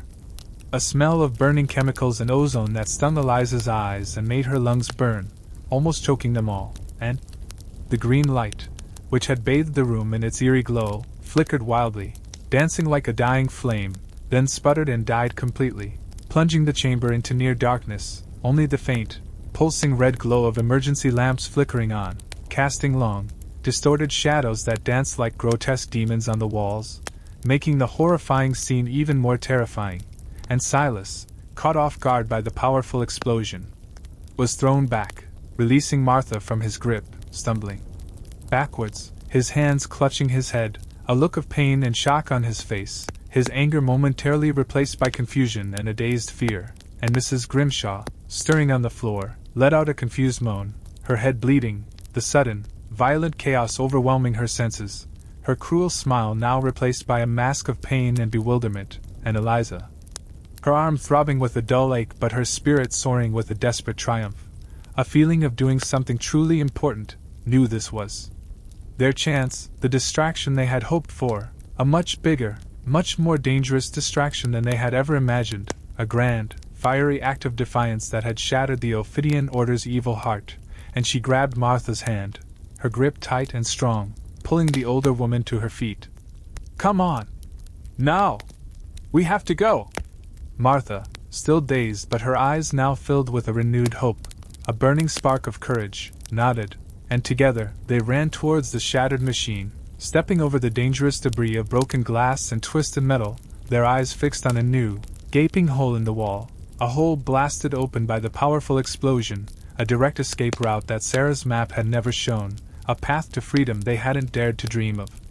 A path created by their desperate act of rebellion, and as they scrambled through the opening, pushing and pulling each other, their bodies scraping against the rough edges of the broken wall, the loud alarms of the workhouse suddenly began to blare, shrill and piercing, echoing through the corridors, a terrible, urgent sound announcing the full scale of the disaster, a cacophony of panic and confusion that now filled the entire workhouse, and Eliza glanced back for a fleeting second, her eyes quickly sweeping across the scene of destruction, seeing Silas struggling to get up, his body shaking, Mrs. Grimshaw lying unconscious, her pale face looking strangely small and helpless, and Tom, still standing by the door, his face now a mask of pure terror, his eyes wide and unblinking, watching them escape, his dark whistle now silent, useless, fallen from his trembling hand, a small, dark object on the floor, a symbol of his lost chance, of his terrible choice. And Eliza felt a strange mix of anger and pity for him, a quick, fleeting feeling in the midst of her desperate escape. But there was no time for anything but to run, to escape, to survive, and they ran through the newly created passage, a dark, dusty tunnel that seemed to go down and down, away from the chaos and horror of the silent quarter, away from the eerie green light and the terrible experiments, the heavy leather-bound journal still clutched tightly in Eliza's hand. Its coiled snake symbol now feeling like a tangible proof of the Ophidian Order's evil, their only weapon against them, a weighty burden but also a source of immense power, and the tunnel was rough and uneven, full of loose stones that shifted under their bare feet, and hanging cobwebs that brushed against their faces, tickling their skin, and the air was thick with dust and the strong, earthy smell of old earth, a claustrophobic space that still felt like a heavenly path compared to the horrors they had just left, but it was a path to freedom. A path away from the cruel life they had known. A path to a world they had almost forgotten, and they ran, their lungs burning with the effort, their legs aching with every stride, but their spirits soaring with a desperate, exhilarating hope, a feeling of rebirth, a chance at a new life. And as they finally saw a faint light ahead, a small glimmer of dawn breaking through a crack in the tunnel wall, a light that promised the outside world, a world beyond the workhouse. A world they had only dreamed of in their darkest moments, they pushed forward with renewed strength, scrambling towards the light, their hearts filled with a fierce determination, leaving the screams and alarms of St. Jude's behind them, the terrifying sounds slowly fading into the distance, becoming just a memory. And as they emerged from the tunnel, gasping for breath, their bodies covered in dust and dirt, they found themselves in a forgotten, overgrown graveyard, the cold morning air hitting their faces, smelling of damp earth and freedom, a sweet, intoxicating scent that filled their senses, and the rising sun, a brilliant orange, painted the sky, a stark, beautiful contrast to the green horrors they had just escaped, a promise of a new day, a new beginning. And Eliza looked back, seeing the distant, dark silhouette of the St. Jude's workhouse, its massive walls now shrouded in a faint plume of smoke that rose slowly into the morning sky, the alarms still blaring faintly. A sound that would forever haunt her, a chilling reminder of the evil they had faced, but now, it was also a sound of victory, a sound of escape, a testament to their courage. And she looked at Martha, her face streaked with dirt and tears, but her eyes shining with a fierce, defiant joy, a light that had returned to her spirit. "We did it, Martha! We're free! We truly are free!" Martha, exhausted but resolute, her arms still around Eliza, supporting her, her voice firm and strong. "Free, child. Yes, free from those walls. But the fight isn't over. Not yet. We have the journal. We have the truth. Now we must expose them. We must tell the world about the Ophidian Order. We must get justice for Sarah, for Old Man Hemlock, for all the others." Her words were a solemn promise, a vow to avenge the lost, to bring justice to the cruelest evil, to shine a light on the darkest secrets of Victorian society. And Eliza looked down at the heavy journal in her hand, its coiled snake symbol now feeling less like a mark of terror and more like a challenge, a symbol of the powerful, dangerous truth they carried. A truth that could finally bring down the Ophidian order and expose the horrifying secrets hidden within St. Jude's. But as they stood there, two small, weary figures in the vast, silent graveyard, the first rays of the sun touching their faces, warming their cold skin, a new realization dawned on Eliza, a chilling thought that made her heart skip a beat, a question that cut through her brief moment of triumph, bringing her back to the harsh realities of their situation. They were free from the physical prison of the workhouse, yes, but where would they go in this vast, indifferent city? Who would believe their incredible story, a tale of secret societies, green serums, and twisted experiments, when they were just two ragged, dirty runaways from a workhouse, with no money, no powerful friends, and no proof beyond a heavy, leather-bound book that looked more like a strange diary than a scientific record? And how would they fight against a secret society that had powerful people everywhere, rich, influential men who lurked in the shadows of London society, a society that now knew their faces, a society that would surely hunt them down with all its resources, making their escape not an end, but merely the terrifying beginning of a much larger, much more dangerous battle for their lives and for the truth. A battle that would stretch across the sprawling, shadowy, and unforgiving streets of Victorian London, a battle that was far from over, a battle that promised to test their courage, their wit, their endurance, and their very will to survive against an enemy that lurked in the highest places, a cruel life that had followed them out of the workhouse, a dark, unseen force waiting to reveal its next, deadly move in the grand, dangerous game of pursuit and exposure. The cold morning air of the graveyard, though smelling of damp earth and freedom, still carried the lingering chill of the St. Jude's workhouse, and Eliza felt a new kind of fear, a much wider, more confusing fear than before, as she realized the true scale of their problem. They were free from the walls, yes, but they were now out in a vast, indifferent London, two small, ragged figures with no money, no home. And a terrifying story that no one would believe, a story of secret societies, green serums, and twisted experiments, all hidden within the respectable walls of a charity institution, a story too wild, too unbelievable for the proper, Victorian world. And Martha, seeing the worry on Eliza's young face, gently squeezed her hand, her own eyes filled with a grim understanding. "We have to be smart now, child. Wits, not strength, will save us. And we have the journal. It's our only weapon. It holds the truth, written in their own hand."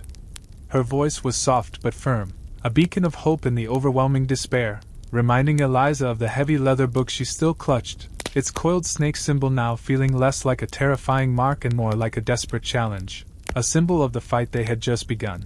And they knew they couldn't stay in the graveyard, exposed and vulnerable, so they moved stealthily through the tombstones, their bare feet silent on the dew-kissed grass, heading towards the edge of the city, towards the bustling, unknown streets, a world so different from the silent, starving workhouse, a world that suddenly felt much more dangerous because of the unseen enemies lurking within it. And as they walked, the first sounds of the waking city reached them, the distant rumble of carriages, the faint shouts of street vendors, the cries of early morning newsboys, a cacophony of life that felt overwhelming after the workhouse's enforced silence. And they soon found themselves on a narrow, busy street, filled with carts, people hurrying to work, and the confusing mix of smells from bakeries, stables, and chimney smoke, and they tried to blend in, to look like any other poor, struggling Londoners, but their workhouse uniforms, coarse and grey, made them stand out, marking them, and Eliza realized they needed new clothes, a way to disappear into the crowd, to shed the visible signs of their past, but they had no money. No means to buy anything, and hunger, the familiar, gnawing ache, returned with a vengeance, reminding them of their basic needs, and Martha, always practical, led them towards the quieter back alleys, places where the city's discarded items often found a temporary home, a place where they might find something to help them, and after much searching, they found a discarded sack of old, worn clothes behind a tavern, clothes that were too big, too dirty, but still better than their workhouse uniforms. And they quickly changed, hiding their old clothes deep within the sack, burying their past, hoping to become invisible, hoping to escape the memory of St. Jude's. But the feeling of being hunted, of being watched, stayed with Eliza, a cold prickle on the back of her neck making her constantly glance over her shoulder, convinced that at any moment, a dark carriage, or a stern-faced man, would appear, sent by the Ophidian order to drag them back to the green-lit horrors, and as the day wore on, they sought shelter in a crowded market, the noise and sheer number of people offering a strange sense of safety, a place where two small figures could easily get lost.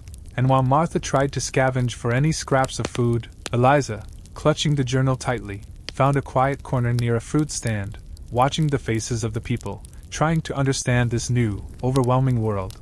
And she noticed a man, dressed in fine, dark clothes, moving slowly through the market, his eyes constantly scanning the crowd, a purposeful, almost predatory look in his gaze, a look that instantly made Eliza's alarm bells ring, a feeling of dread washing over her as she saw the coiled snake symbol on the silver head of his walking stick, a small, subtle detail that only someone who knew about the Ophidian order would notice. And Eliza quickly pulled back into the shadows, pulling the journal closer, her heart pounding, realizing that the order was already looking for them, that they were not safe. Not even in the bustling heart of London, and she quickly found Martha, her voice a hushed whisper. "Martha! The snake! They're here! A man with a snake on his stick!" Martha's face instantly hardened, her eyes narrowing. "We have to move. Now. We need a safe place. A place to read this journal, to understand what we're fighting." But where could two runaways from a workhouse find a safe place in this vast city, a city that offered little kindness to the poor? And then Martha remembered something, a faded memory from her own youth, before the workhouse, a place where whispers of kindness and help sometimes gathered. "There's a place. A hidden place. A soup kitchen near the docks. Run by an old woman. They say she helps those in need, no questions asked. A true sanctuary." The word sanctuary felt like a desperate prayer, a tiny glimmer of hope in the overwhelming darkness. And so, they began their long, tiring journey towards the docks, weaving through the crowded streets, trying to avoid the man with the snake stick, trying to avoid any attention, their eyes constantly scanning, their bodies tense with fear. And as night fell, the air grew colder, the streets darker, and the docklands appeared, a maze of narrow, grimy alleys, huge warehouses, and the constant smell of the sea, mixed with the stench of fish and refuse, a harsh, unforgiving part of London, but also a place where people often disappeared, where new identities could be forged. And they finally found the soup kitchen, a small, humble building tucked away in a dark corner, its single, warm light a welcoming beacon in the gloom. And as they cautiously entered, the aroma of hot, nourishing stew filled the air. And they saw a handful of other tired, hungry souls, huddled around rough wooden tables, their faces etched with the familiar lines of hardship, but also, in their eyes, a spark of quiet gratitude. And a kind-faced old woman, her hair as white as snow, her eyes warm and gentle, greeted them with a soft smile. "Welcome, children. Come, sit. There's always room for two more." Her voice was like a soothing balm to Eliza's frayed nerves, a rare sound of genuine kindness that made her feel, for the first time since leaving the workhouse, a tiny sense of peace. And they ate the hot stew, slowly, savoring every spoonful, the first truly warm, nourishing meal Eliza had had in months, perhaps even years, feeling the warmth spread through her cold body, bringing a small amount of strength back to her aching limbs. And after they had eaten, the old woman, whose name was Agnes, led them to a small, private room at the back, a room with a single, comfortable bed and a flickering oil lamp. "You can rest here for the night. You look like you've seen things no child should ever see." Her words were gentle, understanding, without judgment, and Eliza felt a strange urge to tell her everything, to pour out the terrible story of the workhouse, but Martha's warning, "Trust no one," still echoed in her mind, a powerful deterrent. And so, they simply nodded, their eyes filled with a silent gratitude. And after Agnes left them, closing the door softly, Eliza pulled out the heavy journal, its coiled snake symbol almost seeming to glow in the dim lamplight, and together, she and Martha began to read, their faces pale in the flickering light, their eyes scanning the strange, cramped handwriting, trying to make sense of the horrifying secrets within its pages. And the journal was filled with meticulous notes, detailed observations of patient A, patient B, and so on, each entry a chilling record of suffering, of forced adaptations, and treatments, of the green serum's effects. and Eliza saw Sarah's name, listed as Patient 7. Her dates of treatment matching those on Martha's list, a horrifying confirmation of her sister's fate, and the journal spoke of the Ophidian Order's grand plan, their twisted belief that poverty and weakness were diseases to be cured, that they could engineer a better, stronger class of human beings from the raw materials of the workhouse, creating a subservient workforce, utterly loyal, utterly without complaint. A horrifying vision of a future controlled by their dark science, and it described the Serpent's Coil as their main laboratory, a place where the green orb was the nexus, the core of their power, pulsing with concentrated energy that amplified the serum's effects, and it also spoke of Project Chimera, a long-term plan to create a perfectly adapted individual, a leader for their new, engineered society, a thought that sent shivers down Eliza's spine, wondering if anyone had actually reached that terrifying goal, and as they read, Eliza understood the true horror of their escape. They hadn't just escaped a workhouse, they had escaped a breeding ground for a new, terrifying race, a world designed by the Ophidian Order, and the journal listed names of powerful, influential men in London society, respected doctors, wealthy industrialists, even a member of parliament, all involved in the Ophidian Order, all financing the experiments, all believing in their twisted vision, revealing the true reach and power of their enemy, a network of evil that spread far beyond the workhouse walls. And Eliza felt a profound sense of helplessness, knowing that exposing them would not be easy, that these men would stop at nothing to protect their secrets, to protect their vision of a perfect. But then, they found a section in the journal, written in a different hand, a hurried, almost desperate scrawl, hidden among the other meticulous notes, a section that seemed to be a series of coded messages, a desperate plea for help, and as they tried to decipher the code, their eyes straining in the dim lamplight, they noticed a tiny, faint symbol drawn at the bottom of the page, a small, crudely carved wooden bird.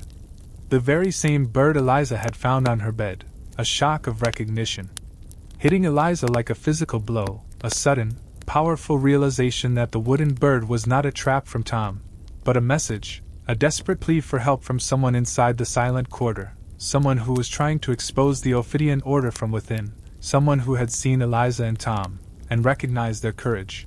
And Eliza looked at Martha, her eyes wide with a mixture of renewed hope and a fresh surge of fear. "Martha! It's the bird! The wooden bird! It's a message! Someone is helping us from inside! It wasn't Tom! It was someone else!" Her voice was a hushed, excited whisper, the betrayal of Tom now fading slightly in the face of this new, amazing discovery. A new ally, a hidden friend in the dark heart of the workhouse, a secret helper who had risked everything to leave a clue, and Martha's eyes widened too, a look of profound relief and renewed hope washing over her face. "Then we must decipher this code, child. Quickly. It might be our only chance to truly bring them down. To save others." And so, in the quiet, safe room of the soup kitchen, with the gentle hum of the city outside, Eliza and Martha, two unlikely heroes, began their painstaking work, unraveling the cryptic messages in the journal, a desperate race against time to understand the full extent of the Ophidian Order's evil, to identify their secret helper, and to finally find a way to expose them to a world that was unwilling to believe. A dangerous task that would lead them further into the shadowy underbelly of Victorian London, a world where every step was a gamble, every face a potential enemy, and every discovery a step closer to either ultimate victory or utter destruction, a cruel life that continued to unfold, revealing its most twisted and terrifying secrets, a battle that was far from over. But now, with a new ally and a powerful journal, they had a fighting chance. A glimmer of hope against the overwhelming darkness that threatened to consume them all. The flickering oil lamp in Agnes's small, quiet room cast dancing shadows on the walls as Eliza and Martha bent over the heavy leather journal, their faces pale with a mix of exhaustion and a burning excitement, their eyes fixed on the hurried, desperate scrawl that promised a new ally, a hidden friend within the dark heart of St. Jude's, and the tiny, crudely carved wooden bird at the bottom of the coded messages felt like a heartbeat, a silent promise of help. A beacon in the overwhelming despair that had threatened to swallow them. Hole and Martha, her fingers tracing the strange symbols, whispered, "This isn't like any code I've seen before. It looks like a musical notation?" Or perhaps a weaver's pattern? Sarah was always good with intricate designs. Her words sparked a memory in Eliza, a fleeting image of the sewing room and the workhouse, of the women communicating in complex hand gestures, a silent language they had created to defy the enforced quiet, a language of resistance, and Eliza's eyes widened, a sudden realization hitting her with the force of a physical blow. The hand gestures! Martha, do you remember the women in the sewing room? The way they used to move their fingers, their hands? It looked like they were drawing patterns in the air, weaving invisible threads. Could this be a pattern of some sort, a message hidden within movements, rather than letters? Martha looked at Eliza, her eyes slowly widening with understanding, a brilliant spark of recognition igniting in her tired gaze. Of course. Sarah, she worked in the sewing room for years. She was one of them. She always had a knack for puzzles, for hidden meanings. This isn't just a pattern, child. It's a key. A key to understanding their silent language. Her voice was filled with a newfound energy, a surge of hope that cut through the weariness, and together, they began to analyze the cryptic symbols, matching them to the patterns of needlework, to the specific gestures Eliza vaguely remembered from her observations in the workhouse, a painstaking, slow process that stretched through the quiet hours of the night, the only sounds the rustle of the journal pages and their hushed whispers. And as the first faint hints of dawn began to paint the sky outside, they finally cracked a part of the code, a short, urgent message hidden within the seemingly random lines and symbols. Look for the feather. She waits by the Thames. New moon. Trust her. The message was clear, direct, and filled with a desperate urgency, providing them with a concrete lead, a specific person to find, and the word feather echoed in Eliza's mind, making her instinctively reach for the small silver locket around her neck, its tarnished surface hiding the intricate carving of a single, delicate feather, the very symbol Martha had given her, a powerful connection that suddenly made sense, confirming the identity of their secret helper. The feather, a hidden ally, working against the Ophidian order, and Eliza looked at Martha, her eyes wide with a new understanding. The feather! It's a code name! And the locket, your sister's locket, it was a sign! She was telling you about this person. Martha nodded, tears welling up in her eyes, tears not of sadness, but of a profound relief and a renewed sense of purpose. Sarah, she was always so clever. Even in her suffering, she found a way to fight back, to leave a trail for us. The feather, she must be one of Sarah's contacts, someone she trusted outside the workhouse. Someone who knew about the Ophidian order. The realization that Sarah, even in her terrible fate, had managed to leave such a vital clue, filled Eliza with a fierce determination, a burning desire to honor Sarah's bravery, to complete her mission, and the phrase, "She waits by the Thames," provided a location, a starting point in the vastness of London, but the new moon part of the message confused Eliza. But the new moon was last night. We missed it. What does that mean? Martha paused, her brow furrowed in thought, then a look of understanding crossed her face. Not the new moon, child. New moon. It's another code. Another clue. Think about it. What does a new moon represent? A beginning. A fresh start.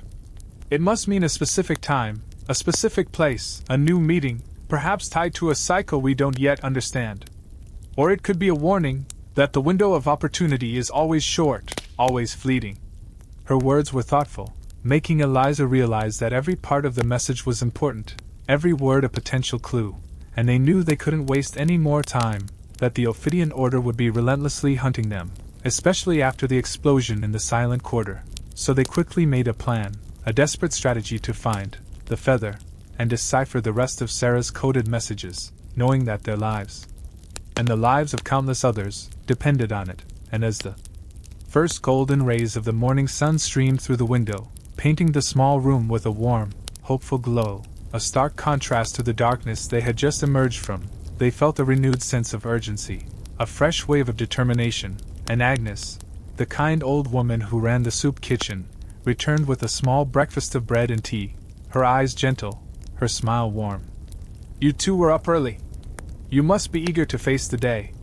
Eliza and Martha exchanged a quick, meaningful glance, a silent agreement not to reveal their true purpose, their secret mission, But Eliza, looking at Agnes's kind face, felt a pang of guilt, a desperate urge to confide in her, to tell her everything, but Martha's warning, "Trust no one," echoed in her mind, a powerful reminder of the dangers of their world, and so, they simply thanked Agnes, their voices filled with a quiet gratitude, and after their meager breakfast, they knew they had to leave the sanctuary of the soup kitchen, to venture back into the unpredictable, dangerous streets of London, and Agnes, seeing their lingering hesitation, their worried eyes, spoke softly.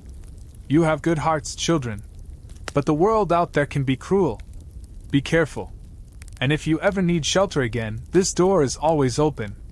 Her words were a comforting balm, a reminder that kindness still existed in the world, a rare gift they would cherish, and they said their goodbyes, a silent promise to return if they could, and as they stepped out into the bustling morning, the sounds and smells of the city hitting them with full force, they felt a renewed sense of purpose, a fierce determination to find the feather, and expose the Ophidian order, and they walked towards the Thames. The mighty river, a constant presence in the heart of London, its murky waters flowing endlessly, carrying ships and secrets alike. A silent witness to the city's joys and sorrows, its light and its darkness, and as they reached the riverbank, a busy place filled with dockworkers, sailors, and merchants, the air thick with the smell of tar and salt, Eliza scanned the crowds, searching for any sign of someone who might fit the description of the feather. Someone who carried a symbol of a feather, someone who seemed to be waiting.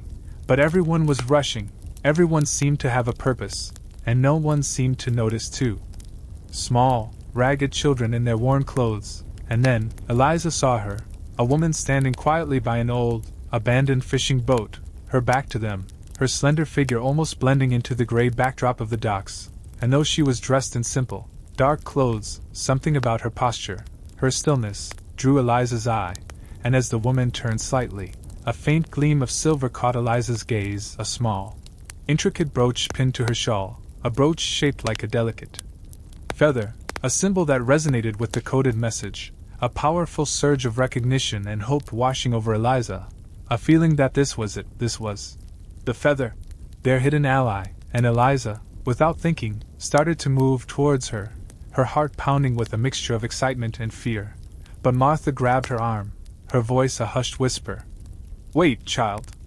Be careful. We don't know who she truly is. We must approach with caution.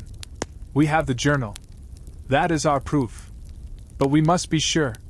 Her words were a sensible warning, reminding Eliza of the constant danger, the need for vigilance, and so, they approached the woman slowly, carefully, their footsteps light on the uneven ground, their eyes fixed on the feather brooch, their minds racing with 1,000 questions, and as they got closer, the woman, as if sensing their presence, slowly turned, her face calm and intelligent, her eyes, a piercing shade of gray, scanning them with a keen, assessing gaze, a gaze that seemed to see right through their ragged clothes to the determination in their hearts, and she spoke, her voice surprisingly soft but firm.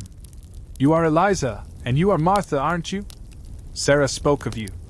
She said you would be brave. She said you would come." Her words, delivered with a quiet certainty, sent a wave of relief through Eliza, a powerful confirmation that they had found their ally, that the feather was indeed on their side, and Martha, tears welling up in her eyes, stepped forward. "You knew Sarah? You know about the Ophidian order?" The woman nodded slowly, her gaze softening. "My name is Eleanor. And yes, I knew Sarah. She was my apprentice, my confidant. And she was a courageous soul, a true fighter. She spoke of the experiments, of the green serum, of the twisted vision of Project Chimera. She tried to warn me, to prepare me. And yes, I know about the Ophidian order. I have been fighting them in my own way for years." Her words were a balm to Martha's aching heart, a confirmation that Sarah's suffering had not been in vain, that her struggle had a purpose, and Eliza, pulling out the heavy journal, held it up. "We have this. Sarah's journal. It has their secrets, their names, their plans. And there's a coded message, hidden within, from someone inside the workhouse, someone who left a wooden bird for me." Eleanor's eyes lit up with a fierce intelligence. "The journal! Excellent! Sarah suspected they kept such a record. And the wooden bird, yes, that was the sign. From a trusted source, someone very close to the heart of their operations, someone who truly believes in our cause. He left it for you, knowing your courage. He saw your bravery, Eliza, when you approached the silent quarter door. Her words were a shocking revelation, confirming that their ally had been watching them all along, observing their dangerous movements, and Eliza's mind raced, trying to figure out who it could be, who inside the workhouse would risk so much to help them, and then Eleanor's gaze fell upon the locket around Eliza's neck. And Sarah's locket. It was meant for you, Martha. A symbol of hope, a reminder of her courage. And the feather carving, it's my own symbol, a sign that we are all connected in this fight for freedom. The locket, which had been a symbol of Martha's grief, now transformed into a powerful emblem of connection, of shared purpose, a testament to Sarah's enduring spirit, and Eleanor led them to a small, hidden room beneath the fishing boat, a secret hideout, safe and secluded, a true sanctuary away from the prying eyes of the Ophidian order, and inside, the room was simple but functional, with a small table, a few stools, and a single, flickering lamp, casting a warm, comforting glow, and she laid out a fresh map of London, a detailed street plan, and then, with the journal open before them, they began to work, Eliza and Martha explaining what they had learned, what they had seen, the horror of the silent quarter, the green serum, the fate of old man Hemlock, and Eleanor listened intently, her face grim, her eyes filled with a quiet anger, and then, she revealed her own knowledge, her years of tracking the Ophidian order, of gathering information about their powerful members, their secret meetings, their hidden connections within London society, and she spoke of a network of sympathetic individuals, quiet rebels, who also sought to expose the order, people from all walks of life, from journalists to former scientists, all working in the shadows, waiting for the right moment, for the right proof, and the journal, with its detailed records and coded messages, was the key they had been waiting for. The undeniable proof that could finally bring down the Ophidian order. But first, they had to decipher the rest of the coded messages, to fully understand the identity and motives of their secret helper within the workhouse, and to coordinate their efforts with Eleanor's network, to carefully plan their next moves, knowing that the Ophidian order was powerful, cunning, and ruthless, that they would stop at nothing to protect their secrets, and Eliza felt a new sense of purpose, a renewed hope. Knowing that they were no longer alone, that they had allies, that they had a fighting chance. But a chilling thought still lingered in the back of her mind, the wooden bird, the trusted source, the secret helper within the workhouse. Who could it be? And what risks were they taking to help them? The cruel life inside Victorian workhouses had led them out into an even larger, more dangerous world, a world of shadows and secrets. But now, with Eleanor and the Ophidian Order's own journal, they had a map, a guide, a weapon, to navigate the treacherous path ahead, a path that promised to reveal even more twisted secrets, even more dangerous enemies, but also, perhaps, the ultimate victory for truth and justice. A battle that was far from over, but now, finally, with a united front, they were ready to face the overwhelming darkness, ready to bring light to the sinister depths of Victorian London.